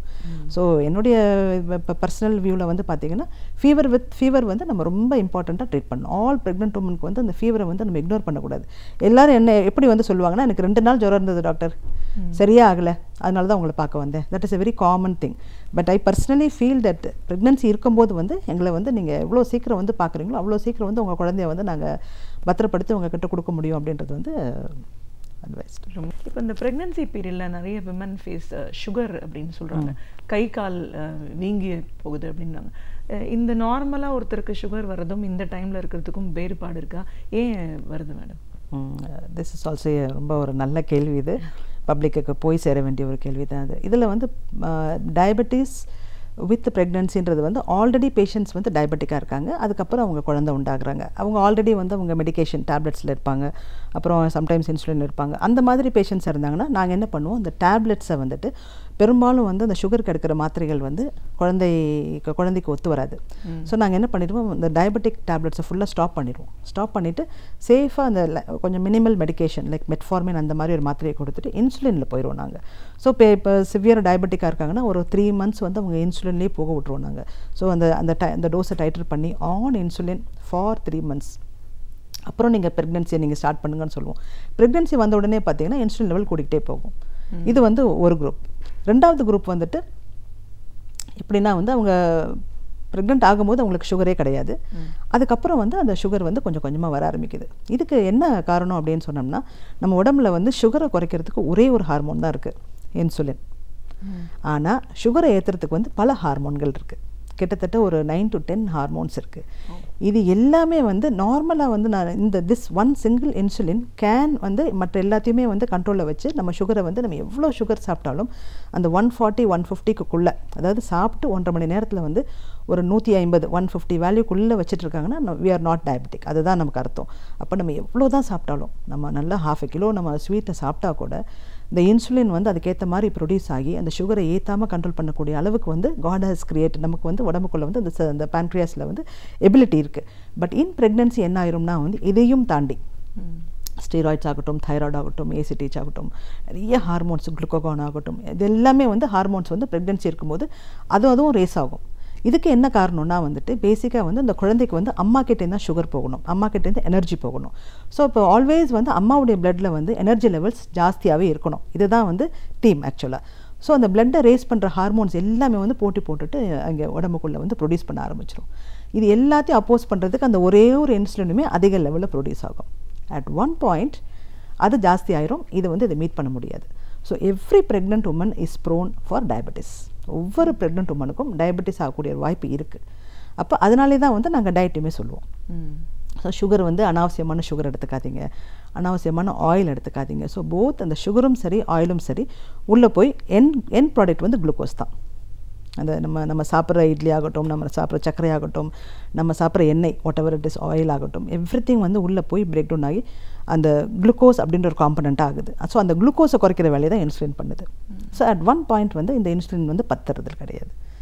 So sugar starts to race. இப்போ சுகர் ரேஸ் ஆனால் என்ன ஆகும் அப்படின்னு நம்ம பார்த்தோம்னா, ஃபர்ஸ்ட் ஆஃப் ஆல் வந்து ப்ரெக்னென்சி ஸ்டார்ட் பண்ணும்போதே சுகர் இருந்துச்சுன்னா அந்த குழந்தையே வந்து ஒரு நார்மல் சைல்டாக உருவாகிறதுக்கு வாய்ப்புகள் கம்மி. It will have brain anomalies, it will have heart anomalies, it will have even eyes. இந்த கண் பார்வை கூட அந்த குழந்தைங்களுக்கு சரியாக தெரியாது. இது வந்து ஹெவி சுகரில் கன்சீவ் ஆகிட்டா. ஸோ தட்ஸ் வை வந்து ரொம்ப ஹெவி சுகரில் கன்சீவ் ஆகிட்டா நாங்கள் சம்டைம்ஸ் நாங்கள் அபார்ஷன் கூட ஒரு ட்ரீட்மெண்ட்டாக கொடுப்போம். வி கானாட் கேரண்டி இந்த குழந்தை கண்டிப்பாக ஹெல்த்தியாக இருக்கும்னு எங்களால் கேரண்டி கொடுக்க முடியாது. That's why I told 3 months insulin.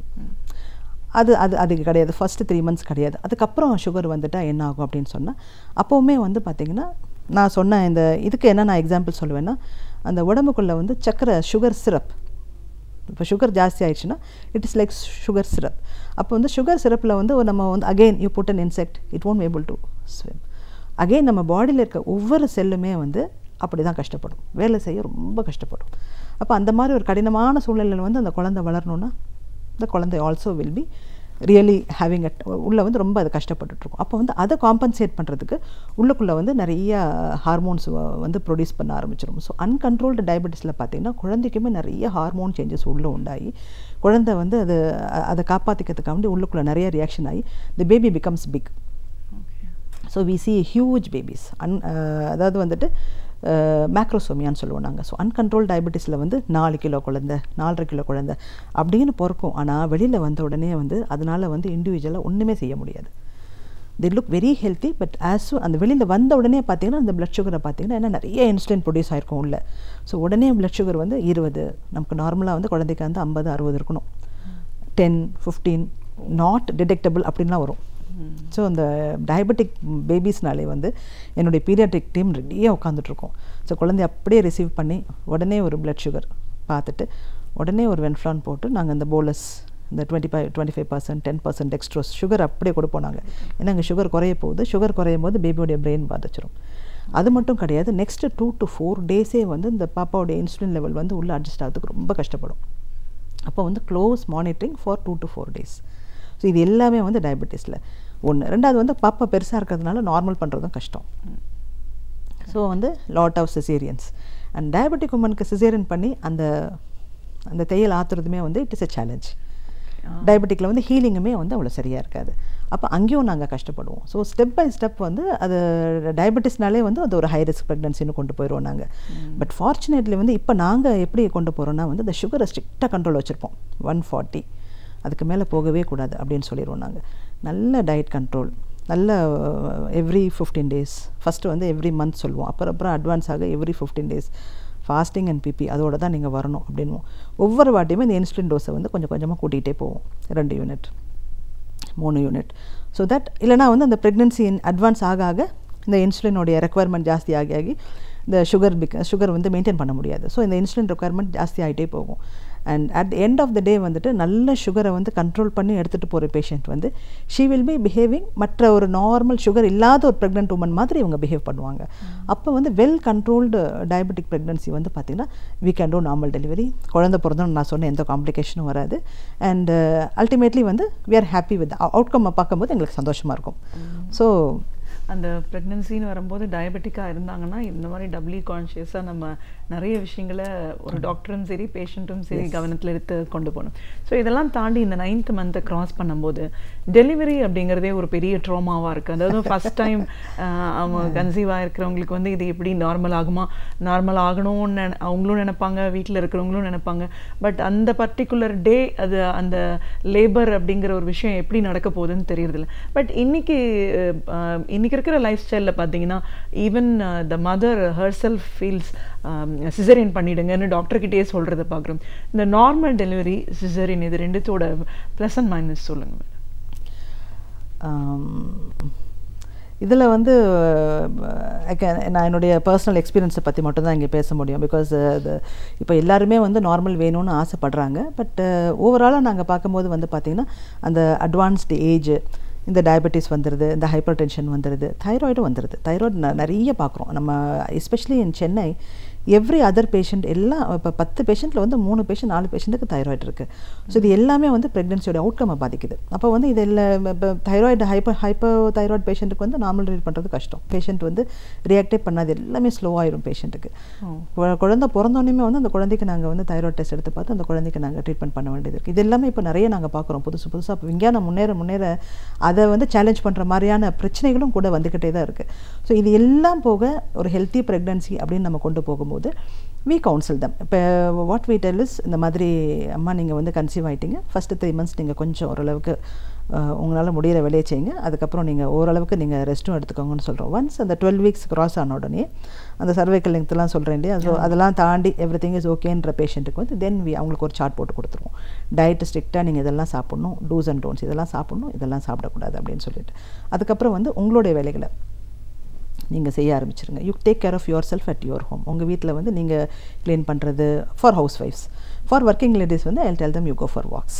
நல்லா வந்து அம்மா காலையில் எழுந்திரிச்சு ஒரு மணி நேரம் முன்னாடி எழுந்திரிச்சுக்கோங்க. நீங்கள் நார்மலாக எழுந்திருக்கிறத விட இந்த 1 hour உங்கள் ஹெல்த்துக்காண்டி நீங்கள் யூஸ் பண்ணுங்கள், அந்த மாதிரி சொல்லுவேன். இன்னொன்று வந்து எனக்கு யோகா ரொம்ப பிடிக்கும் ஆக்சுவலாக எனக்கு. So I will advise most of my patients to practise. அந்த ஒவ்வொரு பேஷண்ட்டுமே உங்களுக்கு தெரிஞ்ச யோகாவை செய்யுங்க. ஆசனம் செய்யலாம், இல்லை நீங்கள் சூரிய நமஸ்காரம் தெரிஞ்சால் நீங்கள் அதை தாராளமாக பண்ணுங்க அப்படின்னு தான் சொல்லுவேன் நான். வஜ்ராசனம் வாட்டவர் எல்லா ஈவன் சிட்டிங், நம்ம தரையில் உட்காந்து நம்ம அந்த சப்பலங்கால் போடுறதே ஒரு யோகா தான். இட்ஸ் அ யோகிக் பாஸ்டர் தான் அது. நீங்கள் அதை செய்யுங்கன்னு சொல்லுவேன் நான். ஸோ அது தரையில் உட்காந்து உங்களால் என்னென்ன வேலைகள் செய்ய முடியுமோ நீங்கள் தலையில் உட்காந்துக்கோங்க. காலை மடக்க முடியலையா, காலை நீட்டி உட்காந்துக்கோங்க, நோ ப்ராப்ளம் அப்படின்னு சொல்லுவேன். ஸோ இந்த மாதிரியான அந்த ஃப்ளெக்சிபிலிட்டி. ஸோ நம்ம அந்த கீழே உட்காந்து எந்திரிக்கும் போது இந்த குழந்தை பிறப்புக்கு வந்து முக்கியமாக வந்து இந்த பெரினியம், இந்த பெல்விக் போன் அப்படின்னு சொல்லுவோம் நாங்கள், இந்த இடுப்பு எலும்பு, அது வந்து நீங்கள் உட்காந்து எந்திரிக்கும் போது தான் வந்து தட் கெட்ஸ் ஸ்ட்ரெச்ட். இந்த சப்பலங்கால் போடும்போது அந்த பெரினியம்ன்ற அந்த ஒரு இடம் தான் வந்து அந்த குழந்தைக்கு வந்து இடம் கொடுக்கணும். அந்த குழந்தை வெளியில் வரும்போது இடம் கொடுக்கக்கூடிய ஃபேஸ் அந்த ஃபேஸ் தான். ஸோ அந்த பெரினியம் அப்படின்ற ஒரு இடம் வந்து ஸ்ட்ரெச் ஆகி நம்ம வந்து இந்த when we do this posture, நம்ம சப்பலங்கால் போடும்போது இந்த பெரினியம் கெட்ஸ் ஸ்ட்ரெச்ட். அந்த ஸ்ட்ரெச் ஆகி நம்ம அந்த எக்ஸசைஸ் பண்ணும்போது டெலிவரிக்கு இந்த தலை இறங்கும்போது அவங்களுக்கு ரொம்ப கஷ்டப்பட மாட்டாங்க. ஸோ இந்த மாதிரி இது வந்து சிட்டியில் இருக்கவங்களுக்கு. வில்லேஜ் வந்து இப்போ வில்லேஜில் வந்து ஓரளவுக்கு இந்த வயல் வேலையில் செய்யணும், நேச்சுரலாகவே அதெல்லாம் தன்னாலே நடந்துருது. இப்போ கூட வந்து பார்த்திங்கன்னா இன்னும் கவர்மெண்ட் செட்டப், ஃபார் எக்ஸாம்பிள் இப்போ நம்ம சென்னை எக்மோர் ஆகட்டும், இல்லை ஒரு வேலூர் மெடிக்கல் காலேஜ் ஆகட்டும், ரெண்டுமே வந்து கவர்மெண்ட் மெடிக்கல் காலேஜஸ் தான். But number of deliveries Vellore medical காலேஜில் வந்து நிறையா நடக்குது தேன் எக்மோர். ஏன்னா வந்து இங்கே இருக்க சிட்டி பிரெட் உமனுக்கு வந்துட்டு அந்தளவுக்கு எக்ஸசைசஸ் கிடையாது. ஸோ அவங்க லோ சோஷியாவாக இருந்தாலுமே வந்துட்டு நம்ம சொல்கிறோம் அப்படிலாம் ஒன்றுமே கிடையாது. அவங்க எந்த உடம்பு வேலை செய்யலையோ அந்த உடம்புல வந்து சுகப்பிரசவமாக கஷ்டப்படுது. பட் வேலூர் மாதிரி ஒரு ரூரல் சென்டர், வேலூர், தேனி அந்த மாதிரி இடத்துலாம் பார்த்தீங்கன்னா தே வந்து ஃபீல்டில் போய் வயலில் போய் வேலை செய்கிறாங்க. அந்த மாதிரி லேடிஸ்க்கு வந்து ஸ்டாட்டிஸ்டிக்ஸ் அங்கே வந்து நிறைய நார்மல் டெலிவரிஸ் ஆகுது. அங்கேயும் பிரச்சனைகள்லாம் வருது, பட் பெரும்பாலும் வந்து சுகப்பிரசவன்றது வந்து அங்கே இன்னும் கொஞ்சம் ஈஸியாகுது. இப்போ நீங்கள் நம்ம சிட்டியை எடுத்துட்டோம்னா any government hospital caesarean rate 50% ஆயிடுச்சு. மகப்பேறு மருத்துவராக இன்றைக்கி மகப்பேறு அப்படின்னு நம்ம சொல்லும்போது குழந்தையின்மை சிறப்பு மருத்துவம் அந்த துறை தான் ரொம்ப பெருசாக வளர்ந்துருக்கு. ஏன்னா அதற்கான தேவையும் இருக்குது அப்படிங்கிறத பார்க்குறோம். அதையெல்லாம் தாண்டி ஒரு இயல்பான முறையில் நான் அந்த 9 மாத காலம் எப்படி இருக்கும், ஒரு காலகட்டத்திலையும் என்ன மாதிரியான ஒரு மருத்துவ சிகிச்சை தேவையாக இருக்குது, உங்களோட அனுபவங்கள் சார்ந்த பல விஷயங்களை எங்களோட நீங்கள் முழுமையாக பார்த்துட்டதுக்கு நன்றி. தேங்க்யூ. நாளுக்கு நாள் நம் தேடல்கள் அதிகரித்து கொண்டே வருகின்றது. நம் தேடல்களுக்கான விடைகளையும் அந்த தேடல்களுக்கான அர்த்தங்களையும் நம்மிடையே பகிர்ந்து கொள்ள வருகிறார் பேராசிரியர் சுப வீரபாண்டியன் அவர்கள். நம் வீடியோலே வான நிகழ்ச்சியின் அடுத்த பகுதியாக வரவிருப்பது ஒன்றே சொல் நன்றே சொல்.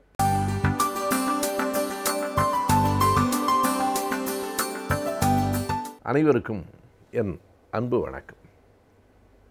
காத்தவராயன், மதுரை வீரன், இப்படி கிராமத்து கதாநாயகர்கள் பலரை பற்றி நாம் கேள்விப்பட்டிருக்கிறோம். அங்கங்கே இருக்கிற கதை பாடல்களை படித்திருக்கிறோம். ஆனால் அந்த கதை பாடல்கள் வெறும் கற்பனை அல்ல, புராணங்களிலிருந்து எடுக்கப்பட்டவை அல்ல. சாதியின் பெயரால் மக்கள் எப்படியெல்லாம் ஒடுக்கப்பட்டிருக்கிறார்கள், உரிமைகள் மறுக்கப்பட்டிருக்கின்றன என்பதை சொல்லுகிற தமிழகத்தின் சமூக வரலாற்றில் ஒரு பகுதி என்பதை நாம் கணக்கில் கொள்ள வேண்டும். அது வெறும் புராணக்கதை போலத்தான் மக்களிடத்திலே நிலவி கொண்டிருந்தது.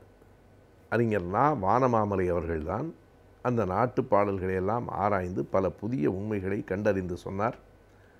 காத்தவராயன் கதைப்பாடல் என்று வானமாமலை அவர்களிடமிருந்து வெளிவந்ததற்கு பிறகுதான் அதற்குள் இருக்கிற செய்திகளை நாம் அறிந்தோம்.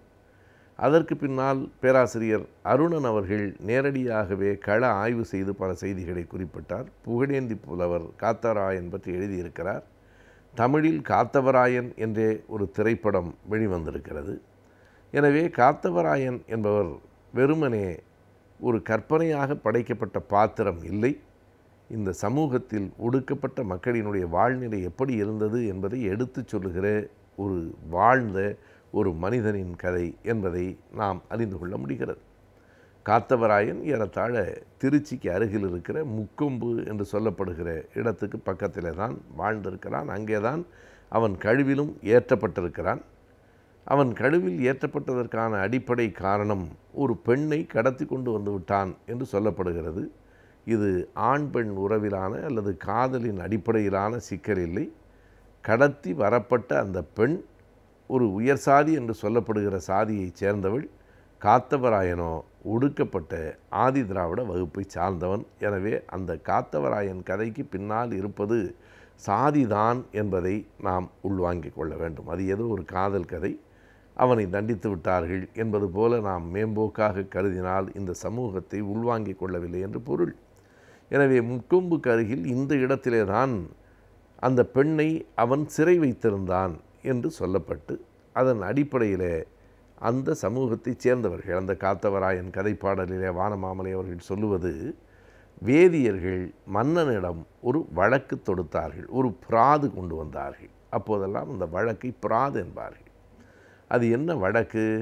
எங்களினுடைய வீட்டு பெண் மாலை என்கிற பெண்ணை காத்தவராயன் என்கிற ஒருவன் கடத்தி கொண்டு போய் ஒரு சிறை வைத்திருக்கிறான்.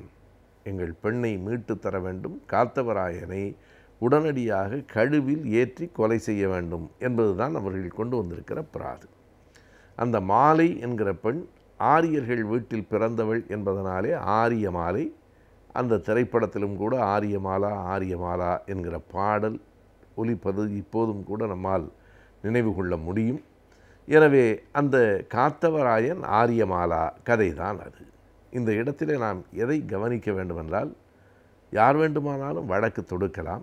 அன்றைக்கு மன்னனாக இருந்தவனுடைய பெயர் ஆரியப்பூராசன் என்பது. அவன் ஒரு சிற்றரசன் திருச்சி பகுதியில். இது நடந்தது ஏறத்தாழ 600 ஆண்டுகளுக்கு முன்பாக இருக்கலாம் என்று பேராசிரியர் அருணன் குறிப்பிடுகிறார். எனவே 600 ஆண்டுகளுக்கு முன்பு ஒரு சிற்றரசன் ஆரியப்பூராசன் என்கிற பெயரில் இருந்திருக்கிறான். அந்த பெயரே அவனும் வழக்கு கொண்டு வந்தவர்களும் ஒரே சமூகத்தைச் சேர்ந்தவர்கள் என்பதை தெளிவுபடுத்துகிறது. அப்படி வழக்கு கொண்டு வந்து அவர்கள் முன்னிலையிலே, மன்னன் முன்னிலையிலே வைக்கிறார்கள். அதில் ஒன்றும் பிழை இல்லை. எங்கள் வீட்டு பெண்ணை யாரோ கடத்தி கொண்டு போயிருக்கிறார்கள் என்பது வழக்கானால் அது உண்மைதானா? அந்த பெண் கடத்தப்பட்டிருக்கிறாளா அல்லது விரும்பியே சென்றிருக்கிறாளா? 2 பேருக்கும் இடையிலே காதல் இருக்கிறதா அல்லது அவள் விருப்பத்துக்கு மாறாக ஏதும் நடந்திருக்கிறதா என்றெல்லாம் ஆராய்ந்து பார்த்து, முறை தவறி ஏதும் நடந்திருக்குமானால் அப்படி குற்றம் செய்தவர்களை தண்டிக்கிற உரிமை மன்னனுக்கு இருக்கிறது. ஆனால் இவர்கள் வழக்கை கொண்டு வருகிற போதே தீர்ப்பையும் கொண்டு வருகிறார்கள். அதைத்தான் நாம் கவனிக்க வேண்டும். இது வழக்கு, எங்கள் பெண்ணை மீட்டு தர வேண்டும், கடத்தியவனுக்கு உரிய தண்டனை தர வேண்டும் என்று சொன்னால் அது வழக்கின் அடித்தடம். ஆனால் இவர்கள் என்ன சொல்கிறார்கள்? பெண்ணை மீட்டு தர வேண்டும், உடனடியாக அந்த காத்தவராயனை கழுவில் ஏற்றி கொல்ல வேண்டும். அப்படி கொல்லவில்லை என்றால் நாங்கள் கோபுரத்தின் மீது ஏறி கீழே விழுந்து தற்கொலை செய்து கொள்வோம். பார்ப்பனர்கள் தற்கொலை செய்து கொண்டால் அது அந்த அரசுக்கு தோஷம் வரும் என்று வழக்கு, தீர்ப்பு, மிரட்டல் என்று எல்லாவற்றையும் ஒரே நேரத்தில் அவர்கள் கொண்டு வருகிறார்கள். இந்த கழுவில் ஏற்றுதல் என்றால் இன்றைய தலைமுறையினர் அதனை அறிந்திருக்க வாய்ப்பு இல்லை. மரண தண்டனைகளிலேயே மிக கொடூரமானது என்று அதனை சொல்லலாம். நாம் படித்திருக்கிறோம் பெரிய புராணத்திலே கூட 8000 சமணர்கள் கழுவில் ஏற்றப்பட்டார்கள் என்று. சிலர் அதற்கு விளக்கம் சொல்கிறார்கள் 8000 பேர் என்று அதற்கு பொருள் இல்லை. 8000 என்கிற இடத்தில் சில சமணர்கள் கழுவில் ஏற்றப்பட்டார்கள், அவ்வளவுதான் என்று சொல்லுகிறார்கள். எப்படி இருந்தாலும் கழுவில் ஏற்றிய நிகழ்ச்சி நடந்திருக்கிறது. அதற்கு நமக்கு பல வரலாற்று சான்றுகள் இருக்கின்றன. மரண தண்டனையில் பல வகைகள் உண்டு. ஒருவனை கழுத்து வரைக்கும் பூமிக்குள் புதைத்து வைத்துவிட்டு யானையை அழைத்து வந்து யானையின் காலால் அந்த தலையை இடறுவது, இது புறநானூற்றில் கூட இப்படி ஒரு செய்தியை நாம் பார்க்கிறோம். எனவே யானை கால் கொண்டு தலையை இடறுவது எல்லாம் கொடுமையானது தான். ஒரு மனிதனை முழுமையாக கொலை செய்வது என்பது எந்த தருணத்திலும் எக்கட்டத்திலும் ஏற்றுக்கொள்ள முடியாத ஒன்று. அது மன்னராலேயே வழங்கப்பட்ட தீர்ப்பு அல்லது இன்றைய நடைமுறையில் உச்சநீதிமன்ற தீர்ப்பாலேயே வழங்கப்பட்ட தீர்ப்பு என்றாலும் மரண தண்டனை நாகரிகமான உலகத்தில் கூடாது என்கிற கருத்து இன்றைக்கு வலுப்பெற்று கொண்டிருக்கிறது. ஆனால் அந்த மரண தண்டனையும் எத்தனை கொடுமையாக எந்தெந்த விதத்தில் நிறைவேற்றப்பட்டிருக்கிறது என்பதை நம்மாலே பார்க்க முடிகிறது. யானை காலால் தலையை இடறுதல், வாள் கொண்டு தலையை சீவுதல், இப்படி மற்றவைகளில் மரணம் உடனடியாக நிகழும். ஆனால் கழுவேற்றுதலில் 3-4 நாட்களுக்கு கூட அணு அணுவாக சித்திரவதைப்பட்டுத்தான் அவன் சாக வேண்டும். ஒரு முக்கோணம் போல இருக்கிற மிக கூர்மையான ஒரு கம்பி மேலே நீட்டி கொண்டிருக்க, அந்த கம்பியில் அவனை கொண்டு போய் உட்கார வைப்பது, ஆசனவாய் வழியாக அந்த கம்பி உள்ளே ஏறி அது இதயம் வரைக்கும் தாக்கி அவன் இரத்தம் சிந்தி துடிதுடித்து சில நாள்களுக்கு பிறகு இறந்து போவான் என்று சொன்னால் எத்தனை கொடூர மனமுடையவர்களாக அந்த சமூகத்திலும் அன்றைக்கு மக்கள் அல்லது மன்னர்கள் இருந்திருக்கிறார்கள் என்பதை இது காட்டுகிறது. அவன் என்ன பிழை செய்திருந்தாலும் இந்த தண்டனை என்பது மிக கொடியது. அப்படி காத்தவராயனை நீங்கள் கழுவிலேற்ற வேண்டும், இல்லையானால் நாங்கள் தற்கொலை செய்து கொள்வோம் என்று சொன்னவுடன் நீங்கள் என்ன சொல்லுகிறீர்களோ அப்படியே செய்கிறேன் என்று அந்த மன்னன் உறுதியளித்தான். அப்படித்தான் காத்தவராயனின் கதை முடிந்தது என்பது ஒரு பக்கத்திலே இருந்தாலும், இந்த கதை நம் சமூகத்தினுடைய ஏற்றத்தாழ்வுகளை, சாதியின் பெயரால் நடந்த கொடூரத்தை நமக்கு எடுத்து காட்டுகிறது. இன்றைக்கும் கூட சாதியின் மீது கொண்ட வெறியால் தான் பெற்ற பிள்ளையை கூட வெட்டி விடுகிறவர்கள் நம்மோடு வாழ்ந்து கொண்டிருக்கிறார்கள்.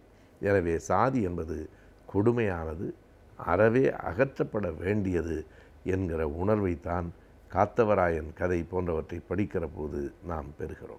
அறிவியல் மற்றும் அறிவியல் சார்ந்த தொழில்நுட்பங்கள் நாளுக்கு நாள் வளர்ச்சி அடைந்து கொண்டே வருகின்றது. இவற்றை பற்றி நாம் அறிந்திருப்பது மிகவும் அவசியமாகின்றது. எனவே இன்று அறிவியல் மற்றும் அறிவியல் சார்ந்த தொழில்நுட்பங்களை பற்றி தெரிந்து கொள்ளலாம். நம் வீடியோலே நிகழ்ச்சியின் அடுத்த பகுதியாக வரவிருப்பது ஆலோசனை நேரம்.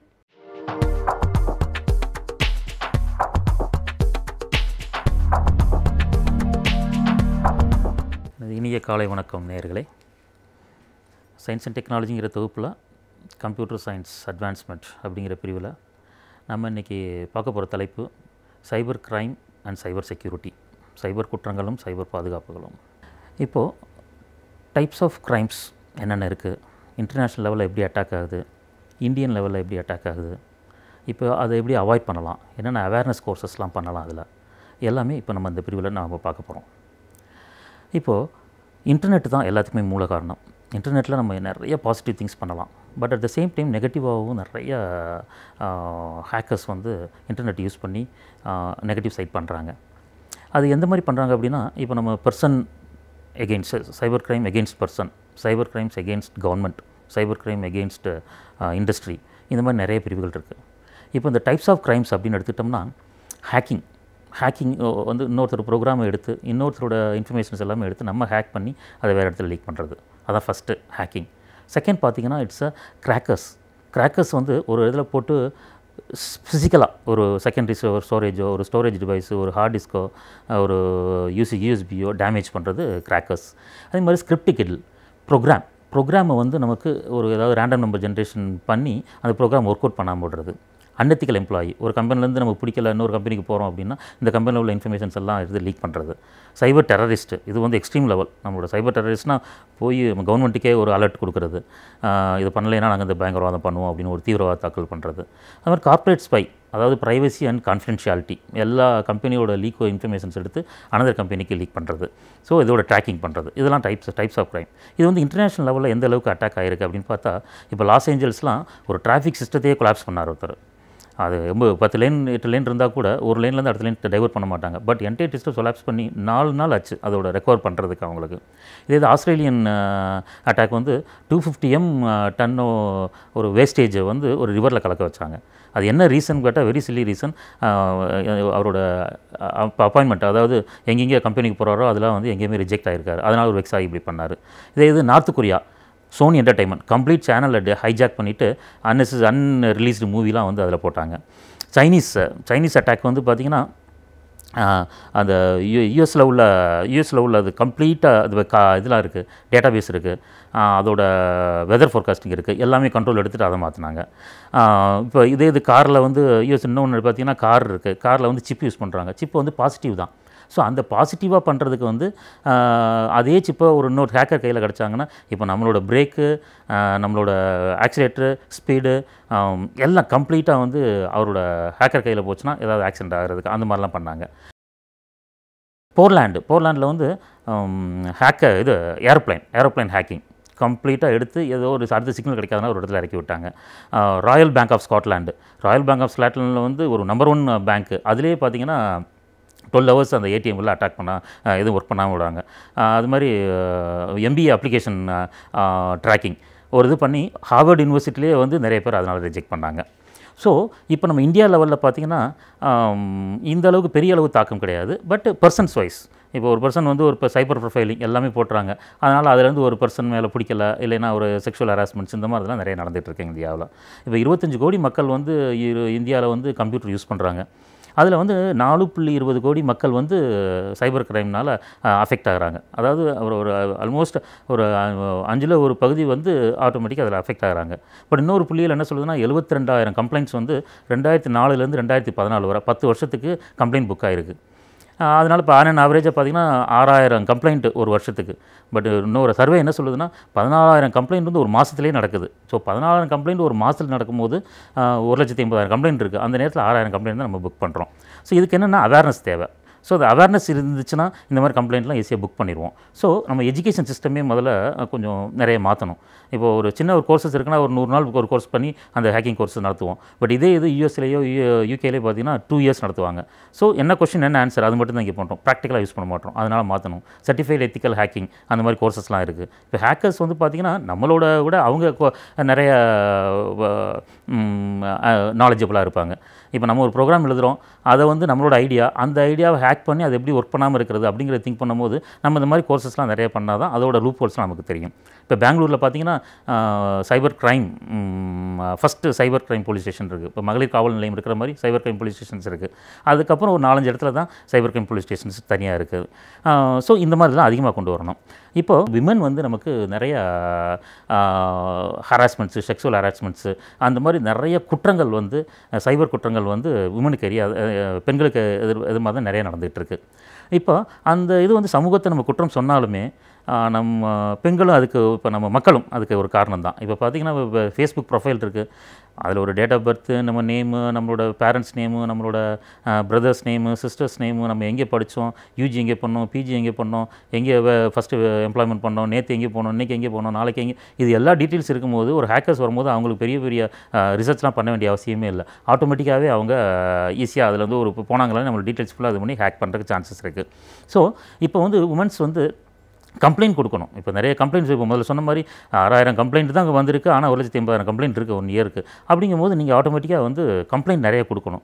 கம்ப்ளைண்ட் கொடுக்குறதுக்கு வந்து ஃபஸ்ட்டு போகாமல் இருக்கலாம். இப்போ கேர்ள்ஸ்னால ஃபஸ்ட்டு போகாமல் இருக்கலாம். பேரண்ட்ஸ் போய் ஃபஸ்ட்டு அதை ஃபோட்டோ எடுத்து பண்ணலாம். அந்த ஃபோட்டோ எடுத்து பண்ணும்போது கொடுத்துட்டு திரும்ப எப்போ தேவைப்படுதோ அப்போ போய் நீங்கள் அது பார்க்கலாம். ஸோ இப்போ நம்ம எப்படிலாம் அவாய்ட் பண்ணலாம் சைபர் செக்யூரிட்டி யூஸ் பண்ணி அப்படின்னு பார்க்கும்போது இப்போ பார்த்திங்கன்னா இப்போ யூஎஸ்பி இருக்குது, நம்ம சிடி இருக்குது நிறைய. இப்போ யூஎஸ்பிலாம் பார்த்திங்கன்னா ஒரு 64 கிலோபைட் 120 கிலோபைட் சின்ன அதெல்லாம் எடுத்து எல்லா இன்ஃபர்மேஷன் எடுத்து நம்ம லாக்கர்லேயே போட்டு வைக்கலாம் அந்த யூஎஸ்பியை. அது மாதிரி நமக்கு வந்து கிரெடிட் கார்டு வந்து நமக்கு ஒரு சிவிவி நம்பர்னு கேட்பாங்க. அதெல்லாம் நம்ம அவாய்ட் பண்ணிடணும். அன்னெசரி இப்போ ஒரு 4 பேர் இருக்கோம், 5,000 நம்பர் நம்ம ஹாய் சொல்ல மாட்டோம். பட் நம்ம ஃபேஸ்புக்கில் பார்த்திங்கன்னா எல்லாருமே அந்த மியூச்சுவல் ஃபண்ட்ஸில் வந்து எல்லாருக்குமே நம்ம இன்ட்ரோடியூஸ் ஆகிட்டு இருக்கோம். அதெல்லாம் நம்ம அவாய்ட் பண்ணலாம். இப்போ அதே மாதிரி பாஸ்வேர்டு ரொம்ப இம்பார்ட்டன்ட். இது பாஸ்வேர்டு தான். பாஸ்வேர்ட் செக்கிங் வந்து நம்ம இப்போ ஜெயபால் ராஜா என்னோட பேர், இப்போ ஒவ்வொன்றுக்கும் இப்போ ஜேங்கிற இடத்துல நம்ம ஒரு எக்ஸ்க்ளமேட்டரி மார்க்கு, இப்போ ஈங்கிற இடத்துல எக்ஸ்பிளமெண்ட் மார்க்கு, அது மாதிரி ஒய்ங்கிறது கொஷின் மார்க், இதை கொஷின் மார்க் கொடுக்கலாம். அது மாதிரி RA அப்படியே வைக்கலாம். ஸோ ஒரு $1 போடலாம். ஸோ இதெல்லாம் காம்பினேஷன்ஸ் பண்ணி பார்த்தா உங்களுக்கு பாஸ்வேர்ட் செக்கிங்கிறது யாருமே ஈஸியாக டேஸ்ட் அவுட் பண்ண முடியாது. அது மாதிரி நம்ம ஃப்ரெண்ட்ஸ்னு சொல்லிட்டு இன்றைக்கி பாஸ்வேர்ட் சொல்லியிருப்போம். பட் 4 பேர் அதே ஃப்ரெண்டு வந்து நமக்கு இதாகலாம். அப்போ நம்ம பாஸ்வேர்டு மாற்றலாம். பட் என்னென்னா அவன் எனிமி ஆனால் கூட வந்து நமக்கு வந்து பாஸ்வேர்டு வந்து எப்படி நம்ம வைப்போம் அப்படிங்கிற ஐடியா வந்து அவங்களுக்கு இருக்குது. ஸோ இந்த மாதிரி நமக்கு எல்லாமே பாஸ்வேர்டு செக்கிங்கில் இருந்து கிரெடிட் கார்டில் இருந்து நம்மளோட செக்யூரபிள் லைஃப் நமக்கு நல்லா போகிறதுக்கு நம்ம பாசிட்டிவாக இன்டர்நெட்டை ஒர்க் பண்ணோம்னா நிறைய பாசிட்டிவ் லைஃப்பில் நமக்கு அச்சீவ் பண்ணலாம். இதுதான் வந்து நம்ம சைபர் செக்யூரிட்டி அண்ட் சைபர் கிரைமோட சாராம்சம். அடுத்த வாரம் இதே மாதிரி ஒரு கம்ப்யூட்டர் சயின்ஸ் டாப்பிக்கில் நம்ம அடுத்த வாரம் பார்க்கலாம். நாம் வாழும் பூமியானது நாளுக்கு நாள் மாசுபடிந்து கொண்டே வருகின்றது. இதனால் இயற்கை சூழலும் பாதிப்புக்குள்ளாகின்றது. இவைகள் இருந்து நம் இயற்கையை எவ்வாறு பாதுகாத்துக் கொள்ளலாம் என்பதை பற்றி நம்மிடையே பகிர்ந்து கொள்ள வருகிறார் டாக்டர் வின்சென்ட் அவர்கள். நம் வீடியோலே வா நிகழ்ச்சியின் நிறைவு பகுதியாக வரவிருப்பது சுற்றுச்சூழல்.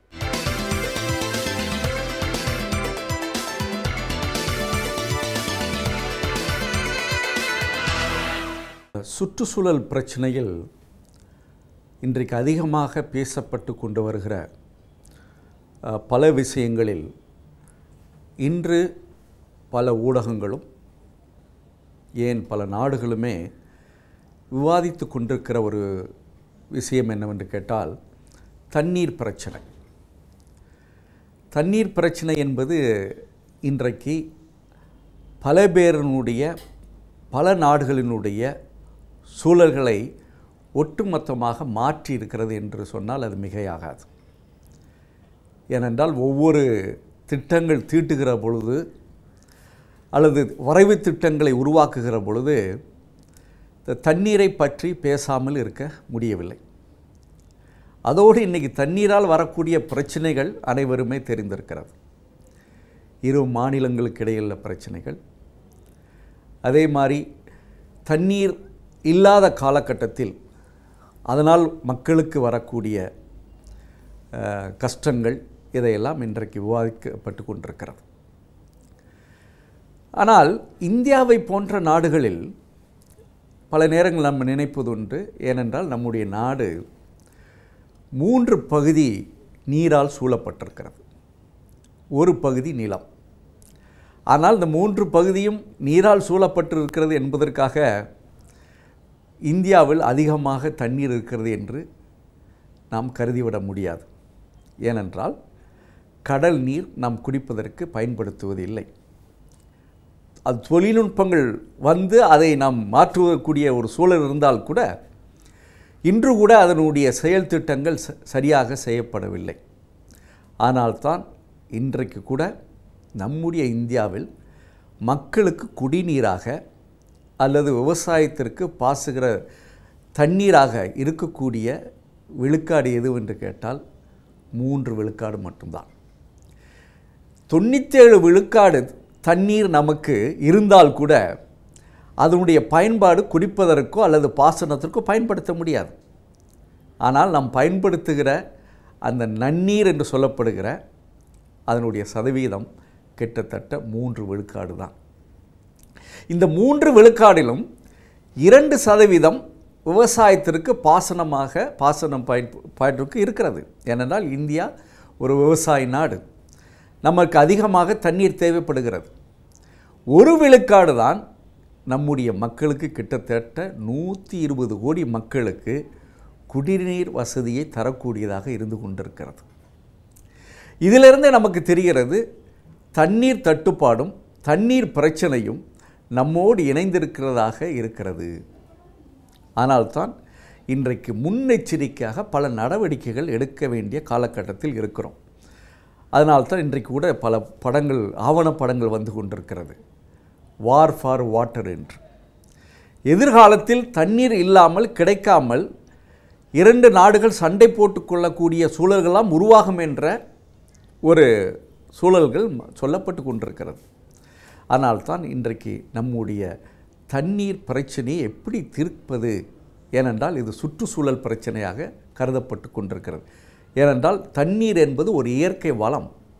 அந்த வளத்தை நம்முடைய சூழலிலிருந்து எடுத்துவிட்டால் நம்முடைய வாழ்க்கையை நினைத்து கூட பார்க்க முடியாது. ஆனால்தான் இந்த தண்ணீர் தட்டுப்பாடு ஒரு பெரிய பிரச்சனையாக இருந்து கொண்டிருக்கிறது. 1951 ஆண்டு ஒரு கணக்கு எடுத்திருக்கிறார்கள். நம்முடைய தண்ணீர் நம்முடைய மக்களுக்கு குடிநீராக இருக்கக்கூடிய ஒரு தனி நபருக்கு ஒரு குடிநீராக இருக்கக்கூடிய அந்த குடிநீரினுடைய அளவு கிட்டத்தட்ட 5000 லிட்டர் ஒரு நபருக்கு என்று இருந்தது. ஆனால் 2012வது கணக்கின் பிரகாரம் பார்க்கிற பொழுது அது கிட்டத்தட்ட 1.5 லிட்டராக குறைக்கப்பட்டிருக்கிறது. இதிலிருந்தே என்ன செய்கிறது என்றால், ஏனால் ஒரு மனிதனுக்கு ஒரு சிறப்பான வாழ்க்கை வாழ்வதற்கு தினமும் நமக்கு ஒரு 3 லிட்டராக தண்ணீர் தேவைப்படுகிறது. அதன் மூலம் நம்முடைய உடல் நலம் சிறப்பாக இருக்கும். ஆனால் அதற்கு கூட இன்றைக்கு தண்ணீருடைய அளவு குறைந்திருக்கிறது என்று நினைத்திருக்கிற பொழுது அதனுடைய தர்ம சங்கடம் சூழல் நமக்கு தெரிகிறது. ஆனால்தான் இன்றைக்கு நம்ம பல உத்திகளை, தொழில்நுட்பங்களை நம்ம உருவாக்கி தண்ணீர், மழையிலிருந்து வருகிற அந்த தண்ணீரை நாம் எப்படி சேகரிக்க வேண்டும் என்ற உத்தி நம்மை சிறப்பாக எப்படி அதை சேகரிக்க வேண்டும் என்ற ஒரு சூழலுக்கு தள்ளப்பட்டு கொண்டிருக்கிறது. இரண்டாவதாக, மழைநீரை மட்டும் நாம் நம்பி இருக்கிறோம் என்பது உண்மை. ஏனென்றால் நன்னீர் அங்கிருந்து தான், அதுக்கு ஆதாரமே அங்கிருந்து தான் நமக்கு கிடைக்கின்றது. ஆனால் சேமித்து வைக்கிற அந்த பழக்கம் முன்னோர் காலத்தில் பல சூழல்கள் இருந்தது. ஆனால் இன்றைக்கு வளர்ந்து வருகிற நகரமயமாக்கல் அல்லது கிராமங்களில் கூட அந்த மழை நீரை சேகரித்து வைக்கிற அந்த பழக்கம், அதனுடைய செயல்பாடு, அதனுடைய முறை இன்றைக்கு அற்றுப்போயிருக்கிறது. ஏனென்றால் நாம் இருக்கிற இடத்தை, நிலத்தை எப்படி வீடு கட்டுவது, வேறு வளர்ச்சிக்கு முனைவது என்ற ஒரு திட்டத்தில் தான் இருக்கிறமே ஒழிய அதை சரியாக பயன்படுத்தி நம்முடைய மக்களுக்கு, நம்முடைய ஊருக்கு குடிநீரை தரக்கூடிய ஒரு வாய்ப்பு இன்றைக்கு இல்லை. ஆனால்தான் இன்றைக்கு மழை நீரை சேகரிக்கிற அந்த முறை இன்றைக்கு முக்கியமானதாக கருதப்பட்டு கொண்டிருக்கிறது, இந்தியாவில் மட்டுமல்ல உலகம் பூரா. இரண்டாவது, நம்முடைய மக்களுக்கு குடிநீரை தரக்கூடிய, அதுவும் சிறப்பாக நகரப்புறத்தில் இருப்பவர்களுக்கு முக்கியம் என்னவென்று கேட்டால் நம்முடைய கிணறுகள். இந்தியாவில் கிட்டத்தட்ட 3 கோடி கிணறு இருந்து கொண்டிருக்கிறது. அந்த 3 கோடி கிணறுகளிலிருந்து கிடைக்கின்ற தண்ணீரினுடைய அளவுதான் இன்றைக்கு நம்முடைய மக்களுடைய தண்ணீர் தேவையை பூர்த்தி செய்கிறது. அதிலும் சிறப்பாக 75 விழுக்காடு நம்முடைய மக்களுக்கு பாசன வசதியை தரக்கூடியதாக அந்த கிணறுகள் இருந்து கொண்டிருக்கிறது. அதே மாதிரி 65 விழுக்காடு கிராமத்தில் இருக்கிற மக்களுக்கு குடிநீராகவும் மற்ற பயன்பாட்டிற்கும் அது உதவியாக இருக்கிறது. ஆனால்தான் நீருக்கு ஆதாரமாக இருக்கக்கூடிய 2 சூழல்களில் மிக முக்கியமானது, ஒன்று மழைநீர். அந்த மழைநீரால் வரக்கூடிய அந்த நிலத்தடி நீர் அது நம்முடைய கிணறுகளில் அதிகமாக உருவாக வேண்டும். அதனால்தான் இன்றைக்கு பல திட்டங்கள் தீட்டுப்பட்டு கொண்டிருக்கிற அதே காலகட்டத்தில் நம்முடைய தண்ணீர் தட்டுப்பாட்டை நாம் சரியாக மேலாண்மைப்படுத்துவதற்கு நாம் பழகிக்கொள்ளவில்லை என்றால், நான் முன்னாடி குறிப்பிட்டது போல தண்ணீர்னால் போர் மூடக்கூடிய அளவிற்கு ஒரு சூழல் ஏற்படக்கூடிய வாய்ப்பு இருக்கிறது. அதனால் நம்முடைய நீர்நிலைகளை நாம் கட்டடம் கட்டுகிறோமோ இல்லையோ, வேறு வளர்ச்சி திட்டங்களை கொடுக்கிறோமோ இல்லையோ, ஆனால் ஒவ்வொரு இடத்திலும் அது நகரமாக இருக்கலாம் அல்லது கிராமமாக இருக்கலாம், நீர்நிலைகளை அதிகரிப்பதோடு இல்லாமல் அந்த நீர்நிலைகளில் மழைநீரை சேகரித்து வைக்கக்கூடிய உத்திகளை நாம் ஏற்படுத்தி கொண்டு அதன் மூலம் இந்த மக்களுக்கு தண்ணீரினுடைய தேவையை பூர்த்தி செய்யக்கூடிய அளவிற்கு மழைநீரை சேகரிக்கிற ஒரு பழக்கம் வருகிற பொழுது, ஏனென்றால் நீங்கள் நீர்நிலையில் இருக்கிற அதை சுற்றி இருக்கிற சூழல்களை பார்த்தாலே நமக்கு சந்தோஷமாக இருக்கும். மரங்கள் இருக்கும், செடிகள் இருக்கும், விலங்குகள் இருக்கும், பூச்சிகள் இருக்கும். இவையெல்லாம் இருக்கிற பொழுது அது அந்த இருக்கிற அந்த தண்ணீரை அடிப்படையாக இருக்கிறது. ஆனால்தான் தண்ணீர் தான் வாழ்வின் ஆதாரம் என்று சொல்லப்படுவதற்கே காரணம், தண்ணீர் இருக்கிற ஈரமுள்ள இடத்தில் பல உயிர்கள் வாழ்வதற்கு, வசதியாக வாழ்வதற்கு அது வாய்ப்பாக இருக்கிறது.